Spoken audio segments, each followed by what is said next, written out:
welcome in. It's good to see you. Hopefully you're doing well. We're jumping right into the game. Hopefully you guys are doing great. I don't know, am I a little bit too small? I feel like I am. I don't know. I was like, I think this is fine. I'm not sure, but you know what? I think we'll go here. But welcome in, everyone. Welcome to another episode of Blade. Today, we're having fun. We're doing chill stuff. Hello. Welcome in, everyone. It's good to see you. Let me just move away from here because my eyes are currently having an aneurysm because I'm so used to Battlefield Bad Company 2, like actually playing a normal game is kind of breaking my eyes. I'm going to be completely honest with you. But before that, let me go ahead and welcome in everyone. Hope you guys are doing well.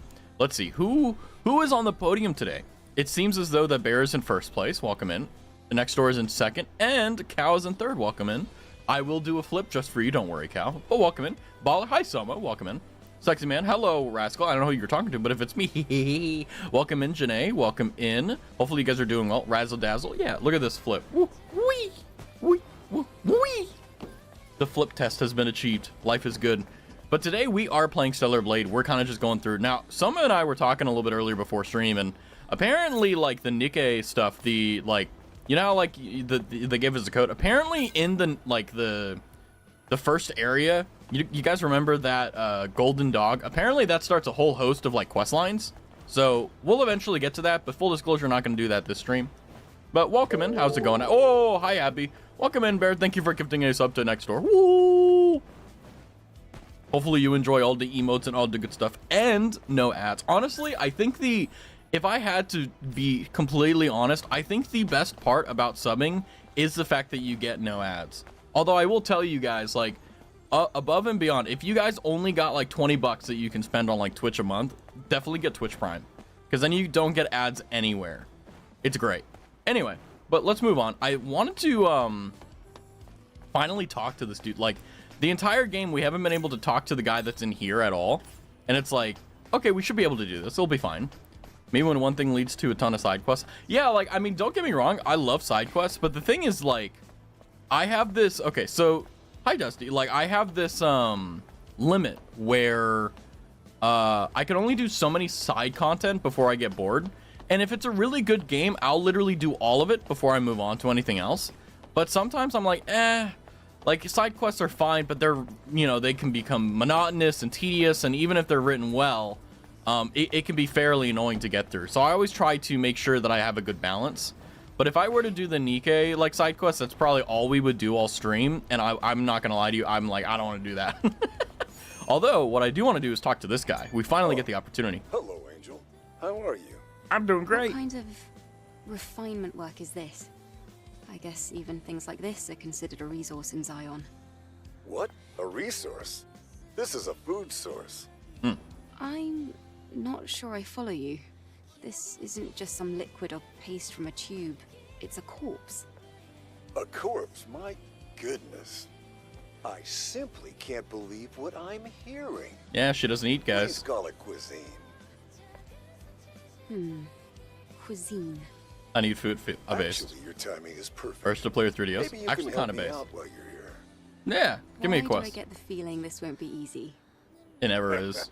I promise it's not like that. Okay, nice. I need things like this. Fish. Scavengers aren't interested in these things at all. Oh. I might know of a source. That's wonderful. Bring me some when you can. I'll reward you. A fishing quest. Woo! I'll consider it. Also, congratulations again on Bear's affiliate stream. I think Bear probably has the highest in terms of stream length for affiliate stream. I think 12 hours is pretty much up there. So congratulations. Hopefully you got some rest, because I know I did. Are you gonna do them post game? So I'm not gonna do them post game. I'm probably just gonna do a second stream. Like, I need to, like, okay, because I'll be honest with you guys, I want to stream more, but the thing is that whenever the weekend comes around, like, I have to really will myself to do more than one stream a day. So if I do a second stream, it'll probably be in, like, the afternoon, like a few hours before my normal stream, and that's where we'll just do side quests. But we'll see. I mean, like I said, you know, I mean, unless there's like, oh, like, we can't miss these types of quests, like, you know, we should focus on that, right? Thank you, though. I couldn't help it. Got sucked on the Holocure. Yeah, Holocure is a great game. I think, like, even if it's not something that you enjoy, Holocure will consume you. It's amazing. Easy solve, just stream 24/7. See, now, Papyrus, that I need grand thinkers like you. Grand thinkers like you really just solve the problems I have. Welcome in, by the way. Post game is when you beat the stuff and do all side quests. Oh no, I know. I'm just saying, like, but my problem is that once I beat the game, I really have no desire to do the side quests. And the reason why is because to me, it's like, oh, I should have already done the side quests. And also, all of the side quests are made to be done before the final game. Like, if you beat the game and then you go back to do side quests, they don't make sense because they're meant to be done at the time you interact with them. So it's kind of this weird thing where it's like, you have to make sure you don't go too far, otherwise you kind of lose the value of the quest. Like, if, for example, we did a quest about, like, I don't know, let's say in the very beginning of the game someone dies, right? And the quest is about avenging the person who died, right? If you've already killed the big bad evil dude, you know, you've forgotten about the kid that's died or whatever. So you're just like you don't really have the emotions. So you got to be careful. But I mean, the thing is that, you know, I'm going to balance it or try to do my best to balance it. But, you know, sometimes you can do it, sometimes you can't. You know, you just kind of YOLO it and see what you can do. It's you. I hope your day has been peaceful. Ah. As for myself, I'm being plagued with agonizing thoughts. Okay. What's wrong? Well, Uh-oh. I believe Mother is testing. Mother. As I told you before, I thought my shameful brother's fate had been sealed. But I never imagined I'd be given news about him from a scavenger. You're saying he's alive? Yes, sister. Or rather, he was last seen. His brother's alive. Whoa. Life is a blessing from Mother Sphere and the network, and I am forever grateful for this. But my brother Felix has become a sinner. This sacrilege I cannot just forgive and forget. But only Mother can judge and punish. Sister, no scavenger can find missing people while evading the monsters of the Great Desert. You are my only hope, Angel. Okay. Please. Well, all right. I've already involved myself in this. Oh my god, my Mother eyes. Sphere, you My have eyes. given someone in me a ray of hope. I will send you the location data I purchased. May Mother guide you. Yeah, I feel like either I've made a mistake in two ways. The first way is I've kept my eyes open for too long, or two, I've been looking at screens too much. Because, like, my eyes are just kind of, like, bugging out. Like, it's not painful or anything, it's just, like, I have to blink them a few times and then I'll be fine. it kind of sucks, though, because it's, like, you know, at least the way that I built my life is 90% of the things that I'm doing typically requires an internet connection because I don't really have anything else. Like, it's not like, you know, like I can't have anything else outside of the internet. It's just that typically it's all prohibitively expensive. Did you nap at least? Yeah, of course. Yeah, I mean, like, I napped and stuff, don't worry, but it's like, I mean, it's not that. It's just like, if you stare at screens all week and then you stare at screens all weekend, like, your eyes are going to be a bit like, you know what I mean? Like, it's it's definitely going to be a little bit wonky and not hunky-dory, as they say, right? But yeah, it's like, it's really a fascinating thing because, you know, there's not a lot of things you can really do at the end of the day to really alleviate that if you have to look at screens, right? Like, I would love to have the opportunity to, like, you know, I mean, you know, let's go into La La Land with each other, right? Like, let's imagine that I was able to, like, I don't know, have like a nice piece of property in the middle of nowhere, rural America, right? I would love to stay there for like a few days and then come back to civilization as like a reset, but that's just not reasonable because I can't afford it. Not really, at least not for me. Yeah, because I think like one of the things that I know for sure is that the longer you stare at screens, the, like, not the faster, but it does definitely, like, it doesn't help your vision at all. And I think it's just, like, it's one of the markers of, like, getting older where things change. And the thing is that, like, you know, I remember I used to be able to look at screens. I never cared. But now it's, like, I wear blue light glasses, and it's just, it's really annoying. So it's, like, you know, I mean, I do nothing for the other half of the day. Oh, yeah, I mean, like, you know, if you have the time and you have the ability, you should definitely take advantage of it. I mean, that's the thing that's really nice about, like, time management is that if you figure it out a lot, like, you can really, really, really get some effort done. Where's Edwin? I'm not doing Edwin this stream. I'm sorry. I know you guys love that bit, but I'm at my limit with it. I don't want fucking Edwin on my screen. I'm sorry, guys. I'm just gonna be blunt. Like, trust me, like, next stream, sure. Next stream, yeah. Like, tomorrow for just chatting, absolutely, I'll put Edwin up. 100%. Have a good BRB. I have both life and no life at the same time. I mean, the thing that's important when it comes down to it with, like, having a life or not a life or whatever you want to call it, I think it's valuable to, how do I put this? To know what you need and what you don't need. Like, there's a lot of people who don't need to have time to themselves. Like, they're able to just go all the time. And, you know, if you're not that person, you just have to work with it. Like, for me, you know, I really love talking to people. I really enjoy talking to people. But the thing is that it takes a lot of my energy. And it's one of the weird things where it's like, I'm an introverted extrovert. It's weird. I'm an ambivert, as the online things would say. But basically, like, you know, even with streaming, if I do it too long, like, it does kind of drain my battery. But I will admit, streaming is one of the only things that's like takes my battery the least. Like, if I go to, like, a social event, like, if I go and, like, get lunch with someone, like, IRL, like, my battery's gone. Like, that's my limit, because it's just like, I don't like doing it because it takes so much effort. It's always expensive, and even though it's really fun, it's all that. Now, if you're like, if I've known you for a while, yeah, I don't care. Like, no effort. But I'm just saying, generally speaking, you know. But the thing is, like, you know, you got to find time for yourself, and it's really hard when you don't have those opportunities, because it's like, if I were to just be able to step away from the computer for like 3 days and not have any, like, you know, withdraw, like, or actually have something to do in those 3 days, like, I'd be fine. But if it's like, oh, Raz, just like drive out to the middle of nowhere and stay there for 3 days, it's like, I can't. I'll be bored as hell, you know. Then I'll be out like $200 for gas, and it's just like, it ain't worth it, you know. Had a Dr. Pepper blackberry shake today and didn't die. Not allowed to drink milk. Well, I'm glad that you didn't die. Although I will say, tempting fate is not exactly the greatest thing in the world. You know? Increase charge speed of shield breaker, strike multiple times and down hits enemies when using shield breaker after charging. That could be good. And we got one more, but that's okay. I really didn't care too much first. Yeah, we basically have everything else we really need, to be honest. Yeah, so we're doing good. But yeah, it's like, you know, there's definitely, like, catch-22s all over the place when it comes down to it. It's like, what's the maximum you can do? What's the minimum you can do? Hypercell really is bringing us a lot. Repair console. Of course, finding the... Nanosuit. Meh. I mean, these are nice outfits, like I said, but we're playing for the game, believe it or not.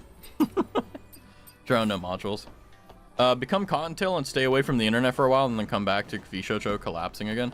The problem with that is, like, I'm unfortunately not the type of guy that can just, like, oh, I see no evil, I hear no evil. It's like, I can't just ignore it.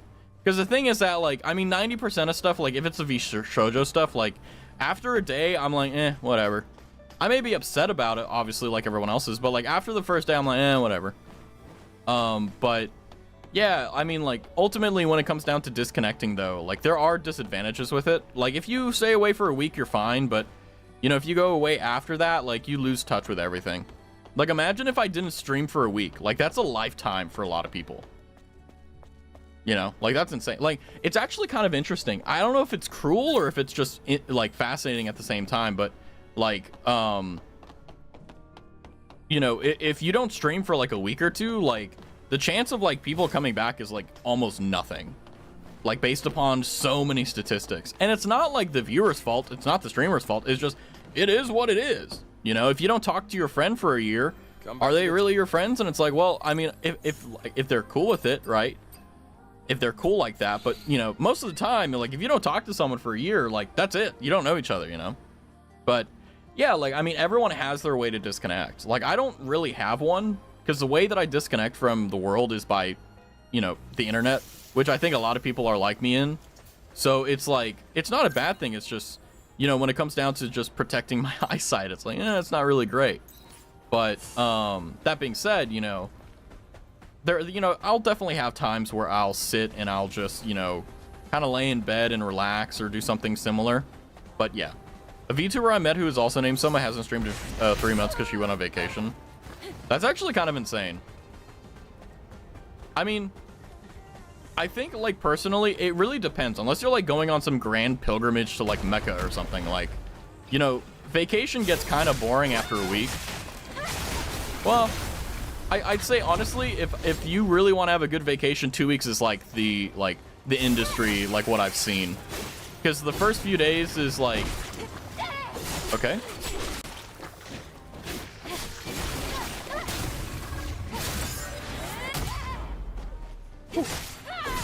The first like 2 or 3 days is basically jumping out of work mode and getting into the mood of like actually relaxing. So that's why like you should never do like 1-day vacation somewhere special, because like you fly in or whatever the case is, you take a day or two to relax, and then finally after the 2 days you're in vacation mode. And then also you have to factor in the case that there's not only the case that you're doing vacation, but you also have to just sand and heat. you have to also factor in, you know, the day or two before. Turned into dust. Yeah, like 2 or 3 days before. Oh my God, shut the fuck up. I'm monologuing. Looking for screws in the desert. Well, it's a very common thing on Earth. I'm glad we had that conversation. Anyway. But, you know, if you have 3 days to kind of adjust to the vacation, then you have like 4 days to enjoy the vacation.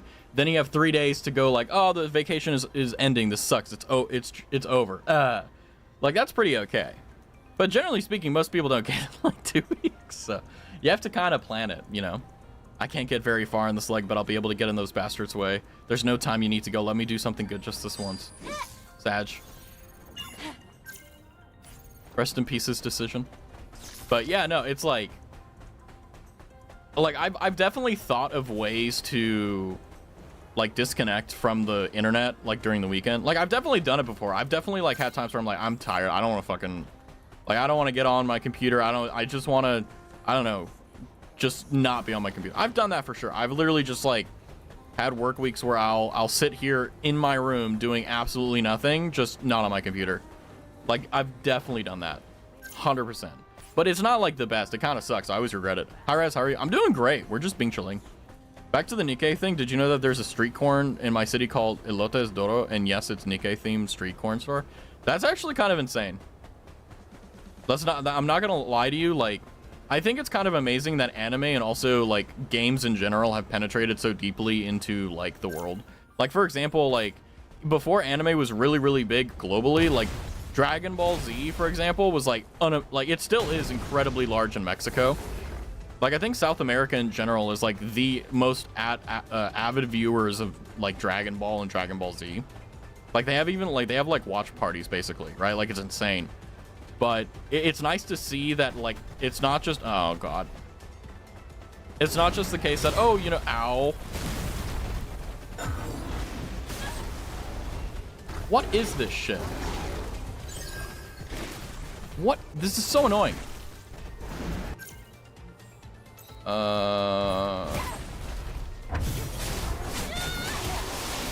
What the? I hate this. Like, genuinely, I'm not gonna lie to you, the one thing I hate the most about Stellar Blade is the fact that enemy locations are so fucking stupid.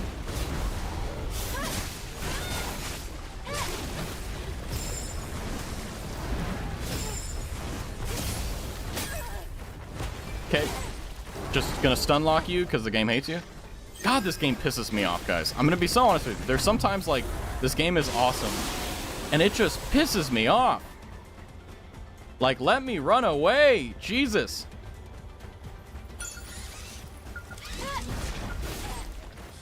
What is this? There we go. Thank God they despawned. Jesus. All right, there we go. That's a unique sentence to join to. Yeah, no, that's the one thing I hate about Stellar Blade. It's just like, if there's so many enemies that I don't want to bother fighting because they don't give you anything. There's no value in fighting them. Now I have to fight this dumbass. Okay, I do the thing. Okay, this is just how my night's gonna go, I think.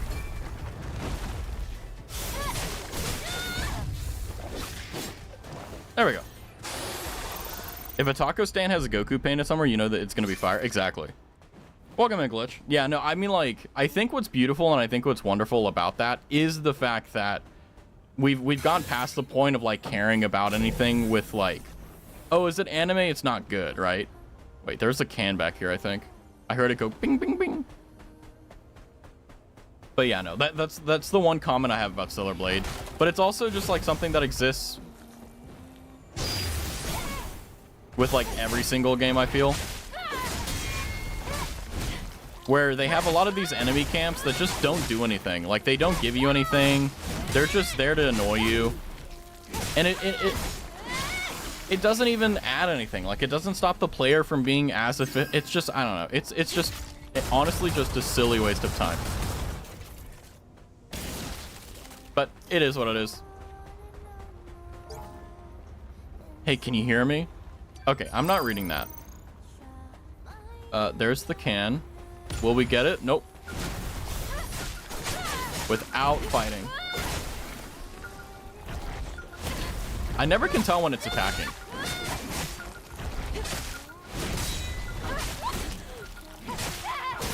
There we go. I think I got it. I'm not sure. Are you fucking kidding me? He saw me? What? Okay, I think this is just...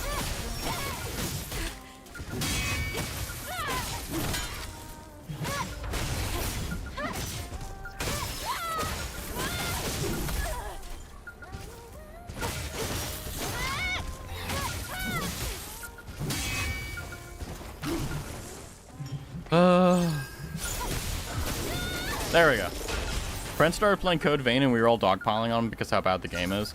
I've watched DJ play Code Vein and I think, like, I'll be honest with you, I could not enjoy it. I feel like Code Vein is basically like the East's first attempt at trying to make a duplicate copy of Dark Souls, but anime. And it doesn't look good to me. Like, DJ was like really struggling with the game.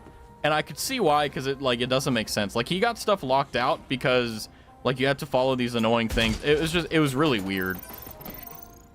Needless to say, I don't like Code Vein, but, yeah, it's like, I mean, sure, there's going to be people who enjoy it, but I'll be honest with you. Yeah, it's not going to be that good. Want to hear my friend put it? Yeah, sure. I'm really curious to see, because it's like, yeah. I'll be honest with you. I think that the vast majority of games that come out are kind of bad. And Code Vein was one of them. Like, I didn't even need to see gameplay to know it was going to be bad. I remember they did, like, a little bit of a teaser for, like, the first boss, and I'm like, this is, like, the most awful... Ow. I don't have any more healing items, guys.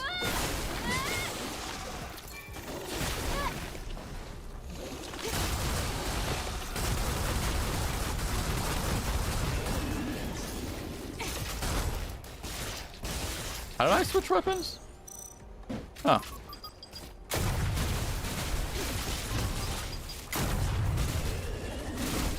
Nice. Yay! Code Vein is so bad it makes Dark Souls 2 look better. Yeah, no, I would agree with that. Like, it doesn't look fun. It looks like it's a really pathetic attempt at trying to capture, like, what actually is a good game. Really?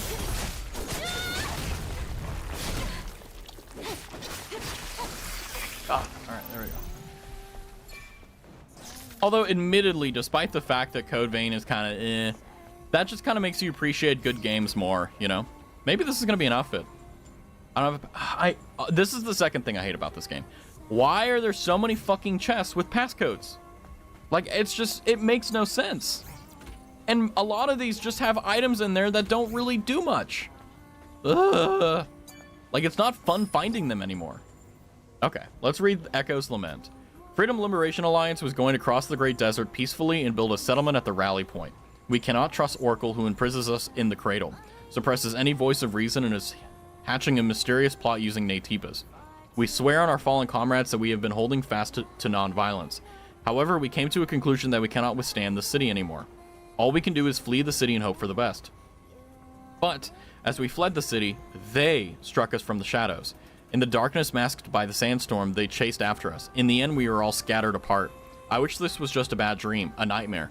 I ran like a maniac, holding a container of our funds and supplies, and the evidence of Oracle and the Royal Guard's monstrosity in my hands. But we are free, and united people can't be defeated. Comrade, that sand like a mirage. I will soon arrive. I see them. I need to call out to them. I need to let them know my location. Here I have drones. I will contact my comrades by delivering these data chips via drones. This person. Interesting. Wandering around the Great Desert is asking for trouble. A lot of it. There's a reason Zion makes a point of banishing its criminals. Still, something is strange about this. Who or what could have done this? Probably a Natiba. Or maybe I'm wrong. I don't know. Guess it doesn't really matter either way. That's true, but in any case, it says the data chips were flown away using drones. I'll search the area. I wonder if what's going on here is that Oracle is any detractors. Oracle is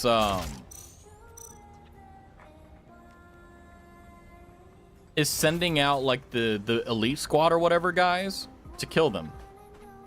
But the question is Adam complicit in this? Like, is he going along with it, or is he like, is he just like out of the loop?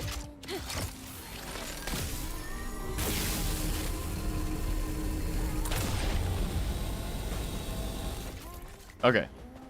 Sorry, I don't have any ammo. Ah, the truth under the city of Zion. No one can hide the truth forever. Though my comrades who were after the truth suffered mysterious deaths, we won't stop. The royal guards are transporting Natiba blood through the Great Desert. They claim it strictly for research purposes. We have obtained multiple pieces of evidence that there are living Natibas under the city of Zion. Holy crap. The cradle? Blood? Natibas? What is the truth behind all of this? The guards are hunting us down. They call us traitors, and they mean to track us down to the end of the world. Until the truth is out, we will protect the evidence we collected with our lives. A united people cannot be defeated. I expected as much. I expect us? Interesting. We, the Freedom Liberation Alliance, have acquired decisive evidence about the Royal Guard's atrocity. They are using every possible means to imprison people in the cradle and brand those who resist as traitors and purge them. They hide behind the excuse that we are running out of energy, imprison those who resist or complain in coffins, and eventually will take over Zion. Should this truth be revealed, Oracle and the Royal Guard's tyranny will end before the strength of united citizens. These people risked their lives for this. I'm not sure what they were thinking. Well, whatever they were thinking, not everything is black and white. It's all open to interpretation. Well, there's nothing more to investigate. Hey, if we're heading back, why don't we visit that restaurant again? It's possible we could have missed something. It's funny, during the Stellar collab, I saw that both stories are different. Be careful with story spoilers, because some people may know Nikke, but not know Stellar Blade. You gotta be careful. And I don't take kindly to spoilers, so do be careful. But yeah, I think that one of the things that's nice about Stellar Blade is, despite the fact I've been complaining about it for like literally the past 30 minutes, is the fact that, you know, if you get past that, the game is actually really good. Like, it's very, every time I play Stellar Blade, like, they give you more and more stuff that makes you go like, oh, that's interesting. That is a... Huh.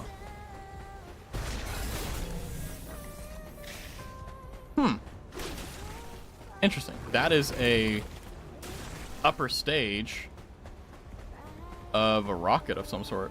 Interesting. That's actually pretty cool. Ow. Oh, my head. But I think that's also, like, in terms of stories, I think that at the end of the day, you're not really going to find a lot of, like, truly unique, like, stories anymore. Because a lot of them take inspiration from other stories and stuff, which isn't bad. It's just, like, it is what it is, right? That being said, though, even if it is the same thing that's been done a lot of times, if you're able to do it in a way that's unique and special, you're able to really, really, really get some insanely good stories.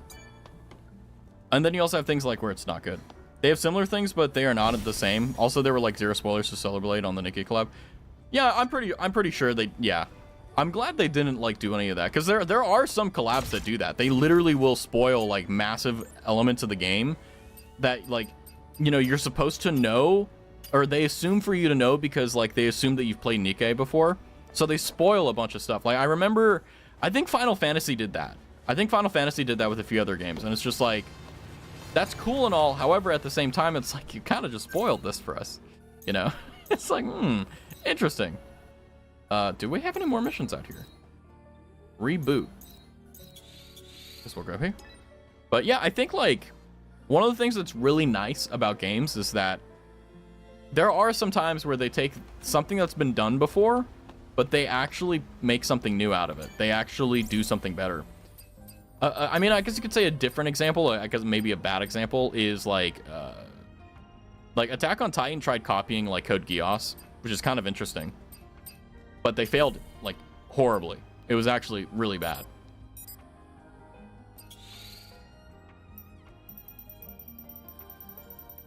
How many can I buy? Yay! Can't hold anymore? Okay. That's fine. No story is original at this point. They have been told multiple times before, but they haven't been told by you, so you grab that pen and start writing. Yeah, that's basically like what I'm trying to say. It's like, you know, even if it has been done before, like, you could do it better. Right? There's definitely like the chance for you to like capitalize on that. Like, I think above everything else though, like,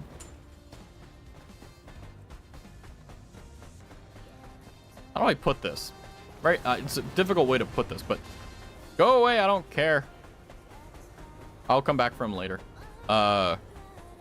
Games have the tendency to follow trends and patterns and stuff like that, but there's a lot of games that kind of upset like that normality and they go a completely different direction, and those are the ones that are amazing. Like Death Stranding, everyone really gave a lot. Oh, I went the wrong way. Like gave a lot of shit for how the game was made, but it still is one of my favorite games of all time, story-wise and gameplay.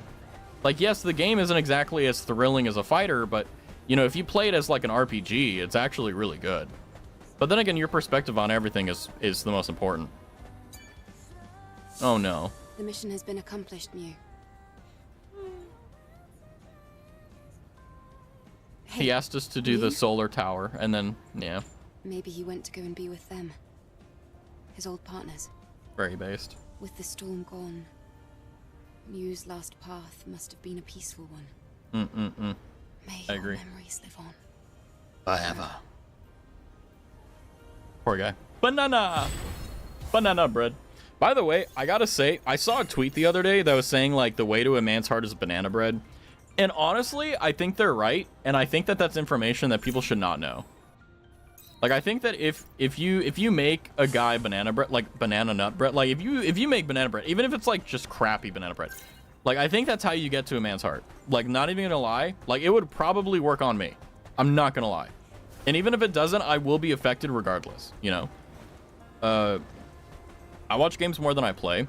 I'm not at that point yet, but I feel like I'm getting there, you know? Banana bread is good, but I was expecting them to say Legos. Have a good lurk, cow. You know, I think banana bread, right?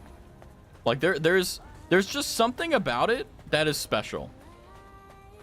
Like, I mean, making it is annoying. I hate making it, but like the taste, ugh. Like I don't know why, but there are some days where if I have banana bread, even if it's the worst day of my life, it's actually like, it'll change my tune. It's actually insane. I'll take the banana bread though, very grateful. Yeah, I agree. I'm the same way. I'm like if you want to make something for me that you're like, oh, will he eat this? Banana bread. And I think every guy is the same. Like, I don't know what it is about banana bread that makes it so good, but it's just like incredible. Like, legitimately, I don't know why. I'll be completely blunt with you. I don't know why. Come on, let me get the assassination. Yeah. Right to the butt. What? I think food in general is a great gift. I mean, it really, you have to be careful though, because like, you know, you never know if someone has an allergy. But I mean, same thing with banana bread. But for me, typically, whenever I do something like, for example, like gift food, I normally go for chocolates, because even if they don't like the gift, someone else will. And also, it's like, even like some of them can be expensive for sure, but a lot of the time, you know, you can get like pretty high quality chocolates for like 30-40 bucks and you're good, you know. A good contender is chicken. Chicken is... it's definitely not bad. Like, I wouldn't say that's bad, but it's very much so, like, only a friend gift, you know? Like, if we're talking about all applications, you wouldn't give, like, your, like, employer, you know, chicken, right? You know what I mean? I made banana bread with my mom once. Base. Me too. Tish my home. Loco monsters. Come get me. I am safe. Also, the collab had the soda can collection mechanic, and I love how every now and then Snow White snows up, takes a soda out, keeps it. Small stuff like that makes life. It really does. Like, my favorite food, like I said, is chocolates typically, but the S tier thing I can tell you is to learn what they actually like. Like, for example, like banana bread, like you can literally go to Walmart and get really crappy banana bread. I will eat that. I will love it. I don't care, right? You make it yourself. Oh, I'll move mountains. You know what I mean? But you got to find like what makes people move. And a lot of the times they won't say it. So it's really hard to figure it out. Like you would think, oh, well, you know, like, oh, well, you know, you can figure it out. And it's like, not really. A lot of people are secretive about stuff. And some people lie as well. I hear the can. So sometimes they may tell you something, but that doesn't mean it's true. Okay, I think I got it. My favorite thing is a mango float. Hold on, I just heard it. Oh, nice.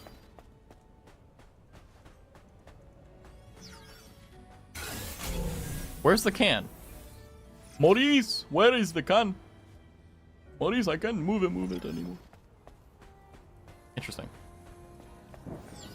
I mean, I'll eventually get all the cans.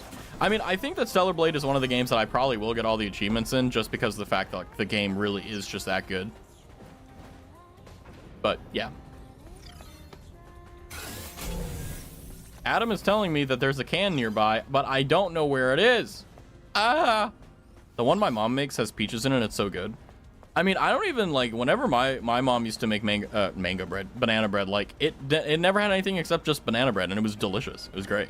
Like, especially like hot out of the oven. Oh, magnificent. This is going to be a death trap. I'm looking forward to it. Look around. They're all dead. This place. Wait. The prison. Nativa's incoming. A lot of them. Uh-oh. They want my banana bread. They sense some kind of vibration.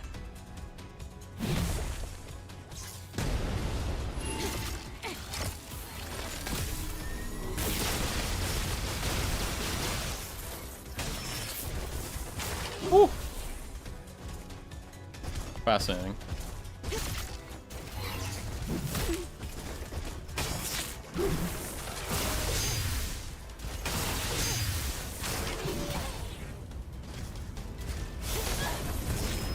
Okay, that was a mistake on my part.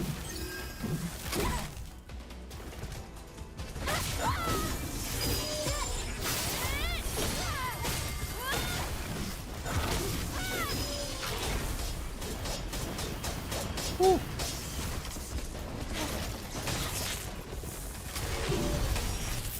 I forgot how to cast my spells.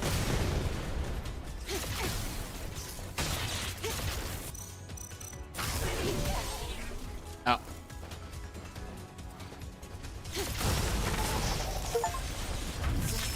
Defeated 150 enemies with range attacks. Oh, it's L1.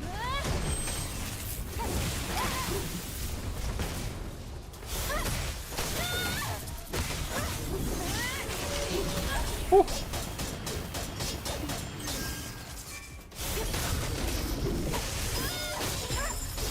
Whew.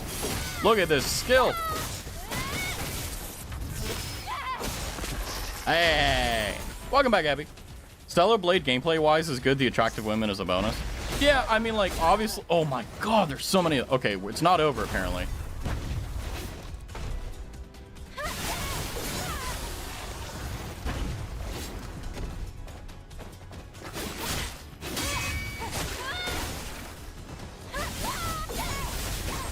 Oh god. There we go. Now it's just the baby guys. Okay. Ow. I can't let my guard down.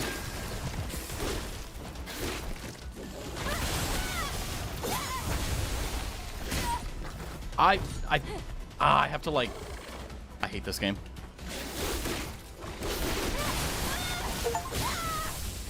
Defeated 100 enemies with beta skills. I hate this enemy type the most.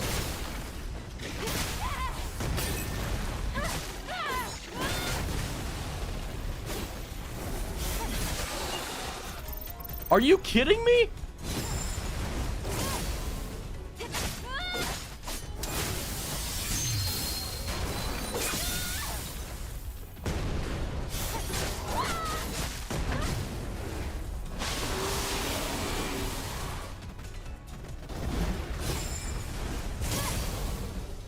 Monsters killed the people here. Happens all the time. Jeez. It's more common than you'd think. For us and for you. Anyway. I know why June ended up like that. Wow. If she's the only survivor.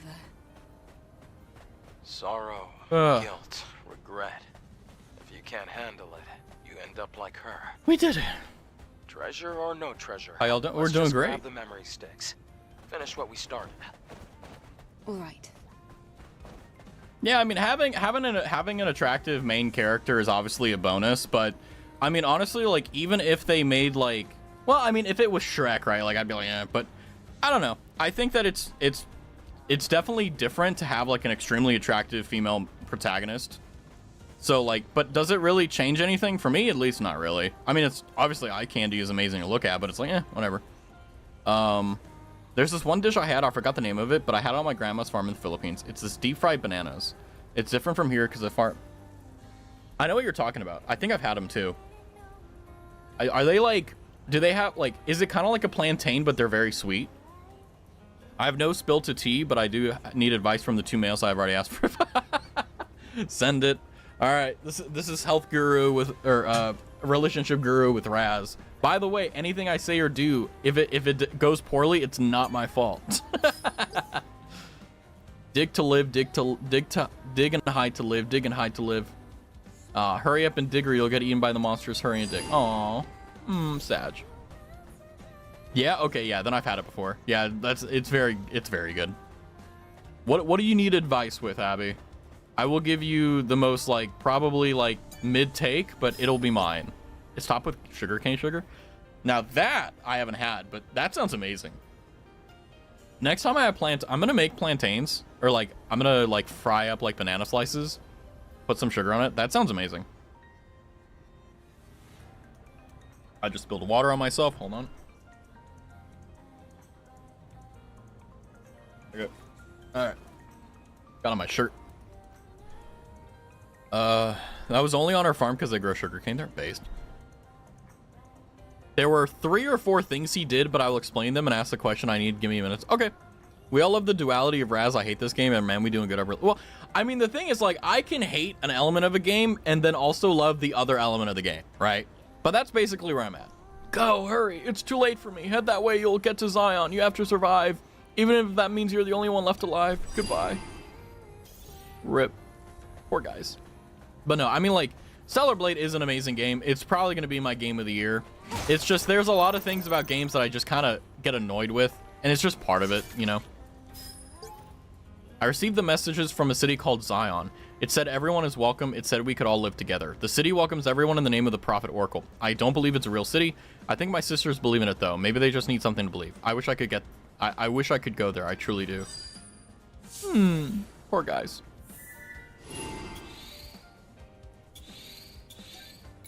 Nah. Talk to June. I want to do more quests.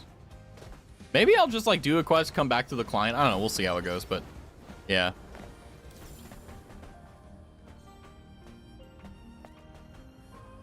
Is there anything else on the... Yeah, there is. Okay, so the buried ruins. I don't want to do that just yet, nor do I want to do the Abyss Lavoir. So actually, I am going to head back to the June and see. Of course, there's no teleporter here because God hates me. So we got to run and haul ass all the way across the map just to get out of here. Okay. Actually, wait, hold on a second.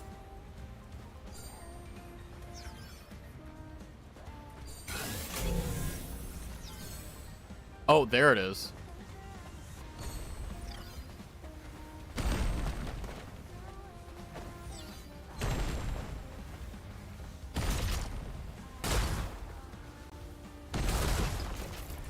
What? Why?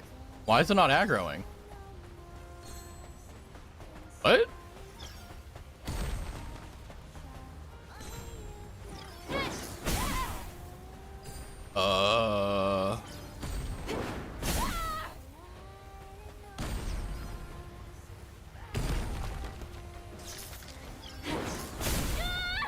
Hmm.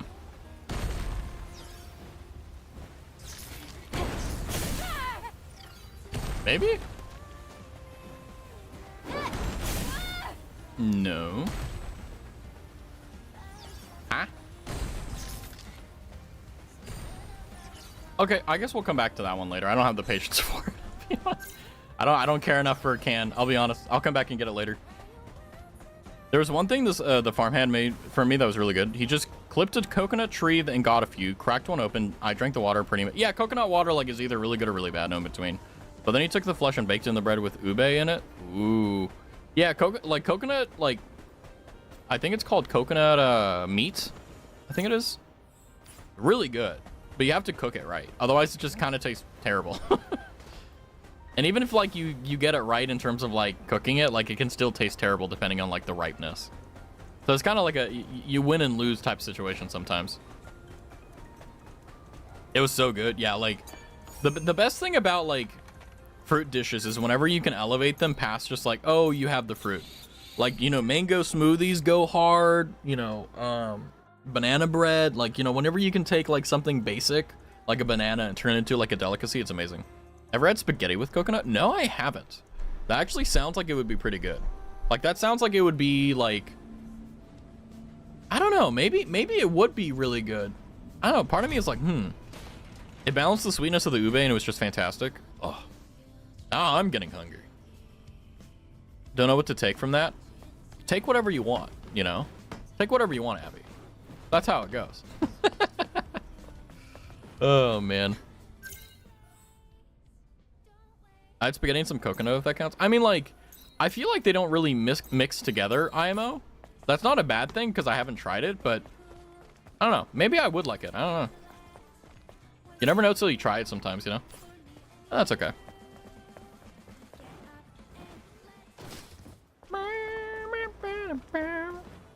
I don't know what to take from my earlier message. Wait, what's the earlier message? Did I miss it? There were 3 or 4 things he did, but I will explain them and ask the question. I mean, just like say what happened and say how you feel about it. That's about it.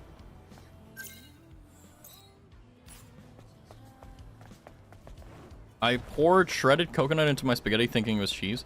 That's interesting, Soma. Yeah, I mean, I don't see any other messages besides this. It didn't go through. Wait, did it get auto-modded? Hold on.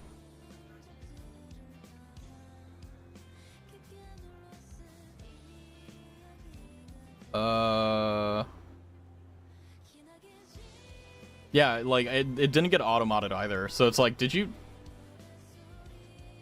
There may be a limit to, like, how long you can make a message on Twitch. Memory sticks from the ruins. Sweet spaghetti before? Not really, no. There were more dead people than there were intact memory sticks. Uh-oh. Treasure. Treasure. My treasure. I won't lose it.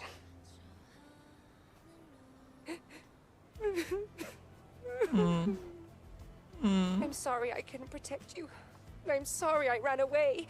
I'm sorry I survived. Survivor's guilt is real. Are you positive we can trust her with the memory sticks? I No. could hold on to them, make sure they reach Mother Sphere, but I think she'll be all right, Adam. I don't want to waste the food, so I force-played it. If you insist. Sometimes Twitch does this thing and just doesn't want to send your messages. Yeah, just make sure you copy it so that, like, if you lose it, you can at least retype it, you know? It won't go through. Let me retry it. It'll be shorter messages. Yeah, that's fine. I don't care. Hey, I mean, I'm playing a very slow game right now. One thing I need more than anything else is high octane conversation. And the fact that, like, the Chaticus and Abby arc is going on, like, I'm not gonna lie, this is amazing. The spaghetti I'm talking about, the sauce and noodles are combined. There's ground beef, onion, hot dog, and the sauce is sweet. That sounds like it would be a wild combination, but I think it would work. What's an angel doing here? How are you involved? I know those people never made it back from the Great Desert. I see. So that's what happened. The truth can never be concealed. Have you not noticed something's wrong with Oracle? People settle for order and feign ignorance.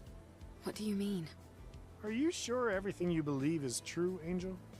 That is all I can say. But remember, next time, you might end up in our shoes.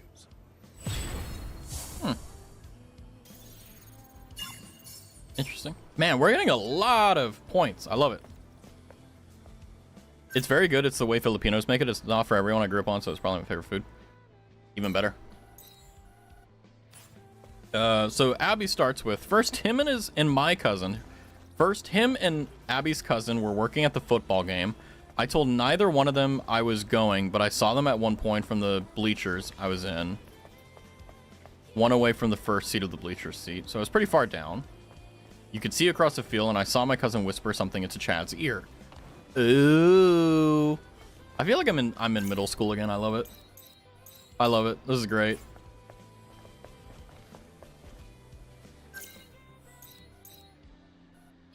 What am I doing? Oh, we're going back here, right? No. Oh.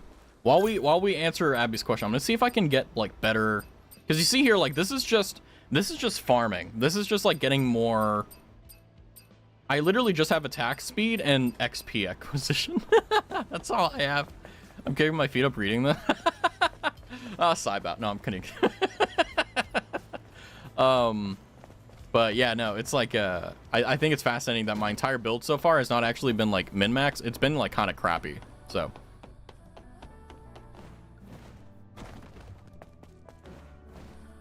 I'm kind of curious to see where Abby's thing is going with, what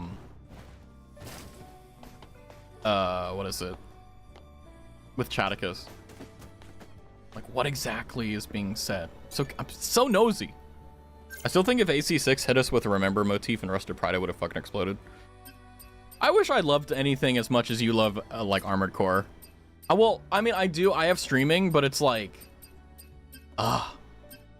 Like, the thing is that I don't like talking about it outside of stream. I mean, I'll definitely talk to my friends, like, about streaming, but, like, I won't really... Like, I won't be like, oh, yeah, like, the best part about streaming is, like, setting everything up and it working, you know? I got to the Minimark. Let's go next door. Hard work always pays off. But with streaming, it's like, you know, that's the only thing I've been, like, quote-unquote addicted to. Like, for sure. Slash? Oh, it's that. Okay.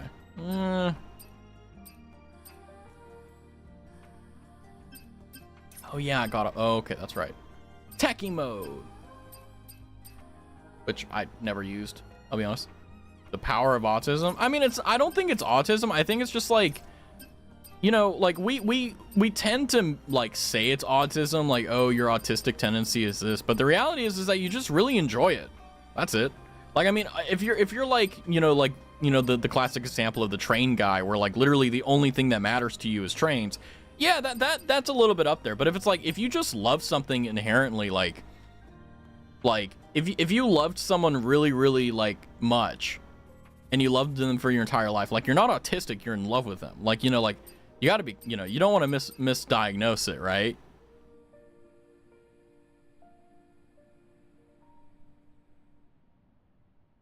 You first freaked out in reaction to your cousin whispering something to Chad. So I started talking and laughing with my sister who was beside me. I looked back and he was looking, and then he turned away and continued what he was doing. Yeah, he wants to talk to you. Sit next to him. One of the things, like, I'll give you a cheat code. You missed one? What did I miss? The only one that I see is the one where, like, where your cousin whispered into Chad's ear, and then you said you freaked out, so I started laughing and talking with your sister, and then that. After my cousin whispered something to Chad from all the way across the field, I saw him listen and then looked at me and make eye contact. Yeah, like, I'm gonna give you a hack. You just need to, like, legitimately stay in proximity. Like, if you want to know if someone likes you, get close to them. If they want you to stay close to them, that's a pretty good surefire way. Because personal space is, you only allow people to break your personal space if you really like them. Like, if for example, you know, if a friend of mine sits next to me, I don't really care too much. But if he tries, like, you know, shoulder to shoulder, I'm be like, what the fuck are you doing? Like, what's wrong? Like, what are you doing? But if it's someone that you want to get up to, you're gonna lean back. You know what I mean? I did get diagnosed with autism. 26 years later, they said no the first time. Wait, what do you mean they said no? Like, as in, like, they were wrong, or? Huh? What? We're all over the place, aren't we? By the way, ads are coming up, so jump to YouTube. I was gonna say he was probably looking at your general direction, but they were definitely talking about you. Yeah, it's like, I mean, even let's go to the worst case scenario. They weren't talking about you. Like, your cousin was saying something to him that reminded him of you, and he looked at you. Yeah, they were wrong. Yeah, it's like, I mean, that's the, I mean, I'm not gonna get like too far into it, but I am going to say that you need to understand that doctors are humans and they make mistakes, right? There's a reason why, like, you guys don't actually know this probably, but like you want to know what kills the most patients in America? Doctors fucking up and making mistakes. It's not myocarditis, it's not heart problems. It's doctors fucking up and misdiagnosing or not knowing anything. And it's just because they make mistakes. Gotta go by. Have a good one, cow. So yeah, just make sure whenever you get diagnosed, you need to have at least like 5 people, you know, to really be sure. Like, I had a friend, actually, unironically, I had a friend who they diagnosed him with basically, how much do I want to go into this? Okay. I had a friend, and he had this, like, gastrointestinal issue. And the doctors wanted to prescribe a ton of, like, they wanted to give them morphine. Like, they wanted to give them all this crap. Like, literally opiates for, like, tummy issues, right? And very vividly, I remember telling him, like, don't take this. Like, you're gonna get addicted to this. Like, there's a reason why, like, there's no point of return with this. Like, don't take this. Like, don't take the pain meds. Don't do this. Instead of that, let's solve the actual problem, which is your major, which is because he was in STEM. Like, he was very stressed out. So he was working, like, 20 hours a day, and he was like, oh, I should be fine. I'm like, you're an idiot. And guess what? The moment he listened to me was also the time when we stopped being friends. Guess what? Gastrointestinal issues went away. Because fun fact, if you're really stressed out and you have stomach issues, congratulations, it's your body secreting hormones into your stomach that's messing it up. So yeah, if you ever have if you ever like go through something very stressful and you get a stomach ache, yeah, that's literally your body's reaction to stress. It's a physical manifestation of stress. And doctors like, oh yeah, no, you have like gastroenteritis and we need to do this and it's like, no, bro, look at the facts. And then like now that like doctors are getting like, you know, their licenses with ChatGPT, like we're kind of fucked, but you know, it is what it is. We'll see how it is. Anyway, back to Abby's thing. Even in that, I just think he was looking at her direction. I do think that a lot of the time. Yeah, I mean, like, I feel like, you know, I know you guys are young, so I know this isn't going to make a lot of sense. But the thing is, like, whenever you're younger, like, there's a lot of, how do I put this?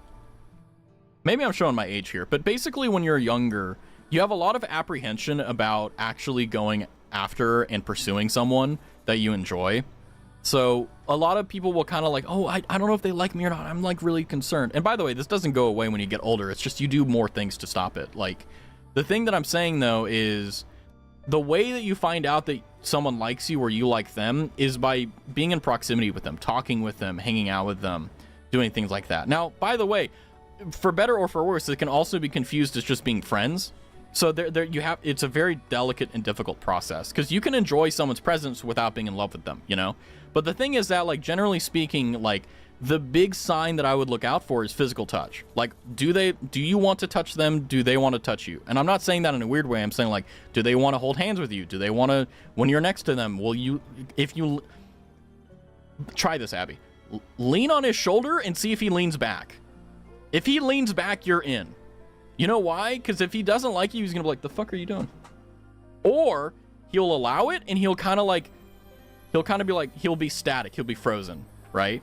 But you have to really pay attention, because sometimes what may be a sign for something negative may actually be a sign that, oh, they're like, oh my god, they're on my shoulder, oh my god, you know, freaking out. The doctor straight up didn't diagnose me, but gave me a medicine. Wait, hold on. Where's the chat go? Gave me a medicine under assumption that I've been walking on ice. Interesting. Eyes widened. Yeah, I'm pretty sure he likes you. Guys don't act like that with people they don't like. It's just that he's young, so he doesn't really know what the fuck he's doing, so he's freaking out. It is what it is. Kirby sent a picture of her at her doctor's office, and the person was on ChatGPT.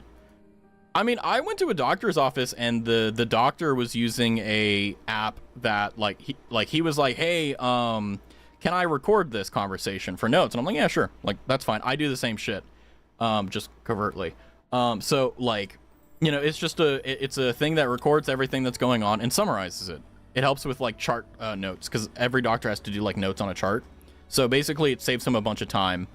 And basically, like, it's not gonna, like, I checked it as well. It was accurate. So, yeah, AI is a very helpful tool, but it should not be used for diagnoses. It should not. He was disappointed he couldn't spend time. Trust me. Oh, yeah, 100%. Yeah, I agree. 100%. Third thing, when he couldn't talk to me, he started texting me, and when he walked away. Yeah, I'm going to be honest with you. He likes you. It's just that he's young, so he doesn't know what the fuck he's doing. Like, there's a lot of guys, like, whenever, like, I'm not saying young, like, own your teeth. I'm saying, like, people in their 20s and 30s still fucking do this, by the way. Like, if they like someone, they don't know how to reach that distance, and they don't know how to get close. So they kind of freak out and kind of diddle-daddle. And they hope and pray that you'll do something definitive to make them know, like, that you like them. But the thing is, like, guys are as stupid as you would think. Like, you know, even if you do put your head on our shoulders and say, like, oh, I really love spending time with you. Like, we're going to be like, oh, is she being nice or is she flirting? I don't know. Like, because we don't. We really, and it's not, like, we'll know, but the thing is, like, we can't know for certain. Because women are difficult creatures. And other men are difficult. Like, it isn't just, like, in heterosexual relationships where, like, that happens. It happens everywhere. It doesn't matter. Whether it's hetero, whatever, it doesn't matter. It's all the same. When there's another person involved, you're like, ugh. The one thing I regret is not telling him I was coming because he didn't have time to talk to me. Yeah, you just have to do better at communicating that you're going to be there, you know? Take this from me. When I started dating my first girlfriend, it took her 2 weeks to get into my head. To get that into... Yeah, it's like... I think, like, I'll give you genuine advice. Like, as a guy, like I said, the great way is closing distances. So, like, hanging out with them more, actually learning about who they are, what they are, so on. Because you're also, like, testing to see if, like, oh, is this just, like, what is it called? Like chemicals going off that makes me think, oh, you're attractive. Oh, I really want to be with you. Because it's like, it's one thing for someone to be attractive, but it's like, that only lasts, that's superficial. The thing that actually matters is the soul behind the pretty face, right? So you want to talk to them, you want to hang out with them, you want to do stuff with them. And then from that, you go from there to, like, closing distances. Like, if they allow you in close proximity, do that. Go on dates, but don't call them dates. Be like, hey, I got a free opening on my schedule. You want to go grab coffee at noon? Simple shit. Don't call it a date. Because the thing is that once you call it a date, it fucks you up. You're going to be like, oh, God, oh, my, I'm going to screw this. But if you're like, hey, I'm going to go hang out with someone that I find really attractive and I enjoy, and we're going to get coffee. It diffuses the entire stress. It's great. Also, it's kind of like a sign like, hey, like, I want to hang out with just you. I have a plan, one sec. I'm interested to see what the plan is going to be, honestly. Also, welcome back from the ads, everyone. You subscribe to the channel to hear the greatest gossip of all time. Punishing Blade.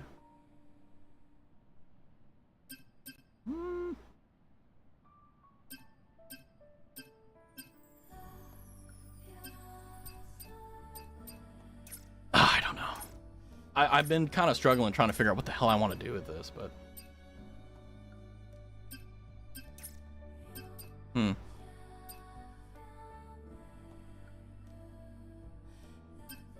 I mean, it's an AoE. We might as well. We got 9 from literally doing, like, nothing. It'll be fine. I dropped my pen to read this, Abby. Let me know what happens. Honestly, yeah, I want to know, too. She directly walked up to me after asking me for my social, and I was like, huh? Yeah, it's like... Yeah. But don't get me wrong, like, love is not a simple thing. Everyone loves and feels loves in different ways, and you have to figure out what they are. But generally speaking, there are some pretty telltale patterns and signs about things, and the big one is like proximity. Like, do you like, if you ask them to hang out, right? Like every day or something like that. Like, I don't know, like let's say you're at school and every day after school you guys hang out. Like, that's a pretty good indicator that you guys aren't just friends, right? I mean, unless like it's very clearly like there's a lot of signs. I don't know. It's complicated, as Next Door would say. Oh, we have to go and fight a boss. Oh boy. I still haven't found the answer, so Abby, you'll be all right. I think honestly, like, your gut doesn't lie to you either. You know, like whenever you're looking at someone that you have a potential like relationship with, like you're thinking about, well, I really like them. I don't know if they like me. And you test them, you prod them with stuff, right? Like, for example, one of the classic ways that I've seen women use this is they will ask a guy for help when they don't need help. Like, that's the way that I've seen the most. Because it's an excuse for them to hang out with you, but they don't want to say that they want to hang out with you. My cousin and Chad were talking about Marvel. I learned that from both of them later in the night. And since the Fantastic Four movie is coming out soon, I really want to ask them to go. Yeah, do that. I do that shit all the time. Yeah, exactly. It's like, it works. And the thing is, like, the sad thing about it is that it's so suave, but it's so obvious at the same time. And the reason why guys don't really pick up on that anymore, and honestly, I know the actual reason, but do I want to fucking say it? That's the thing. Like, because I may get canceled for it. No, I'm not gonna say it. But yeah, I'm not that ballsy. But the thing to remember is you need to compare their actions to a normal other person, right? To someone that you aren't in love with. Like, would your friend ask you to hang out with, or would your friend ask you to, hey, help me out with this assignment 4 days in a row? No, they wouldn't, because they'd feel like, man, I'm really abusing my friends, like my privilege of my friends here. But if someone likes you, it's like they're trying to hang out with you, homie. Hydrate? Yeah, I need to hydrate. Thank you.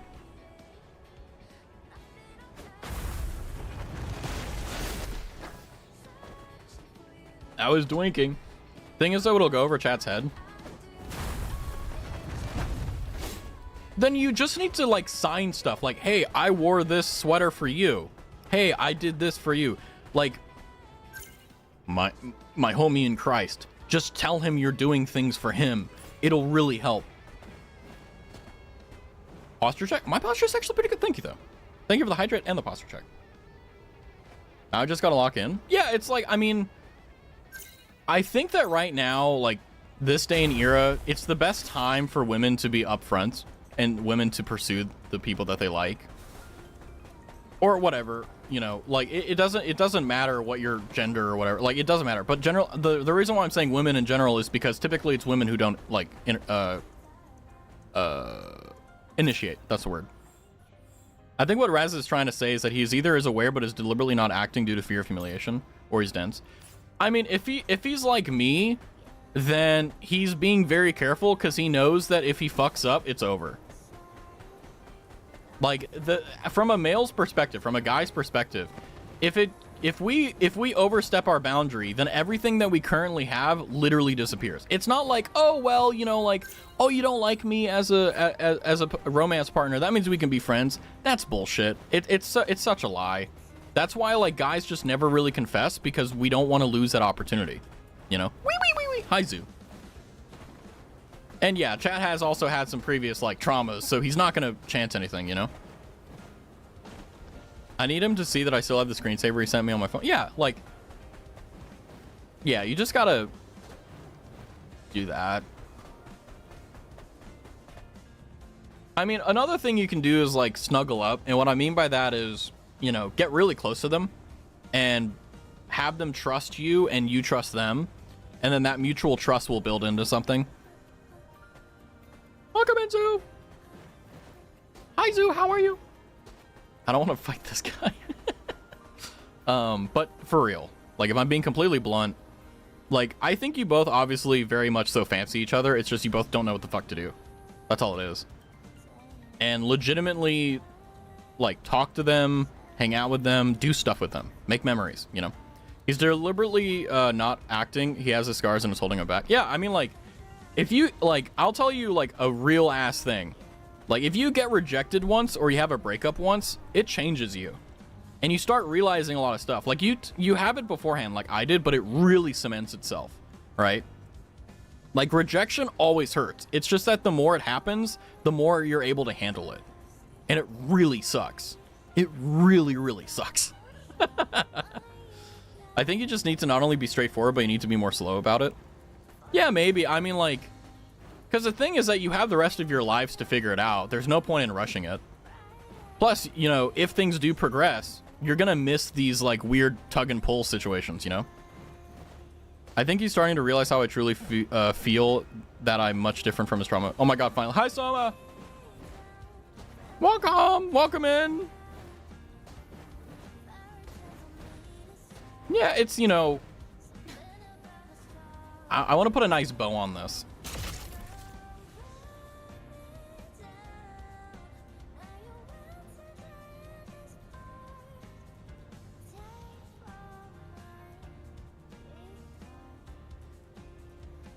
The best advice I can tell you is cherish the time you have with them, enjoy the time you have with them, and do your best to be as close as possible.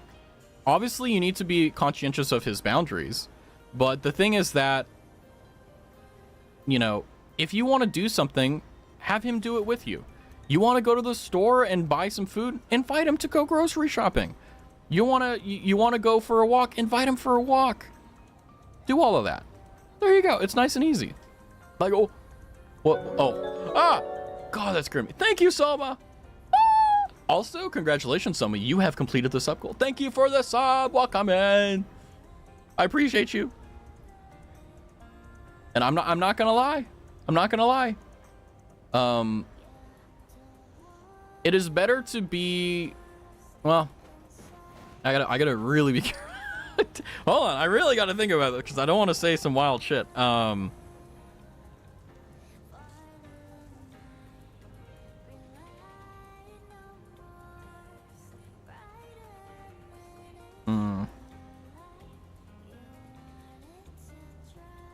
It's very difficult to give advice without assuming you have experience. So that's why I'm trying to, like, make it so that anyone can understand this. But this, what I'm saying is that the best way to show that you love someone is to do the things that you want to do. Hang out with them.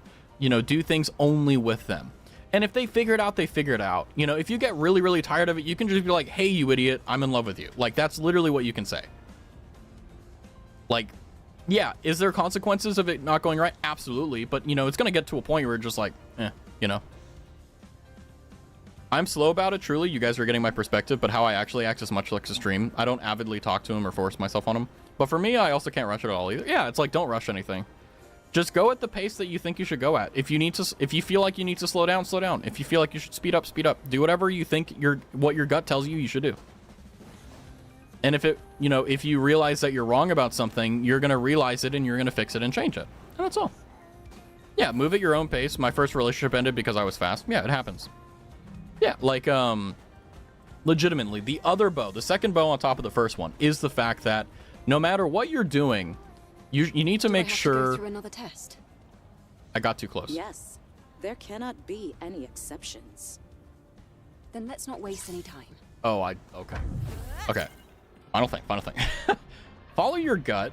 And last but not least is make sure that...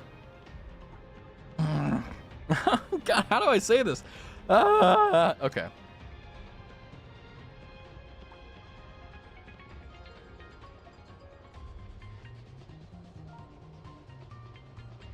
You don't pursue after someone to get somewhere. You pursue after someone to get somewhere with that person. So your goal is not to get into a relationship. Your goal is to bring two people together to become one. That's the goal. And sometimes instead of it being a relationship, it can be a lifelong friend. It can be a whole sort of things. But the fact is that you're not seeking after a relationship. You're seeking after getting closer to that person. So as long as you're continuing to not improve, but should I say, like, continue your friendship and your relationship with Chad, and you continue to be, you know, a positive light, and he continues to be a positive light, all that stuff, like, things are good. Because once you get into a relationship, nothing really changes. It's just that you have more things that you can do, and you don't have to be like careful about stuff. You can just do that, you know. After I heard of how the girl he liked before me treated him and the girl he dated treated him, I very slow and very truly took my time to avoid. Yeah, exactly. Like, yeah, do that. Exactly. Yeah, keep doing that. Because the goal with, like, relationships is, like, people want to jump into relationships, and they're nice. They're really nice. They're a lot of fucking work, but they're really nice. Like, there's a reason why people do it for their entire lives, because it's worth it. It's really that good.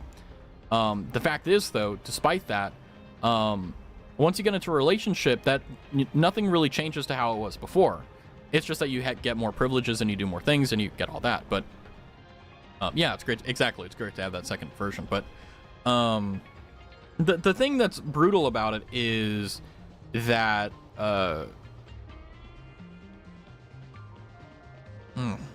and not really brutal, but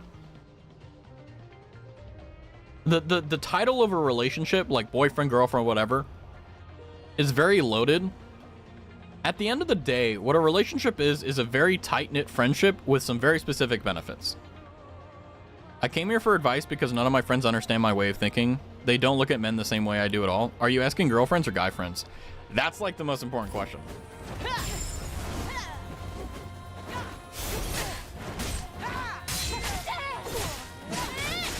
Damn, she's strong.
Holy fuck!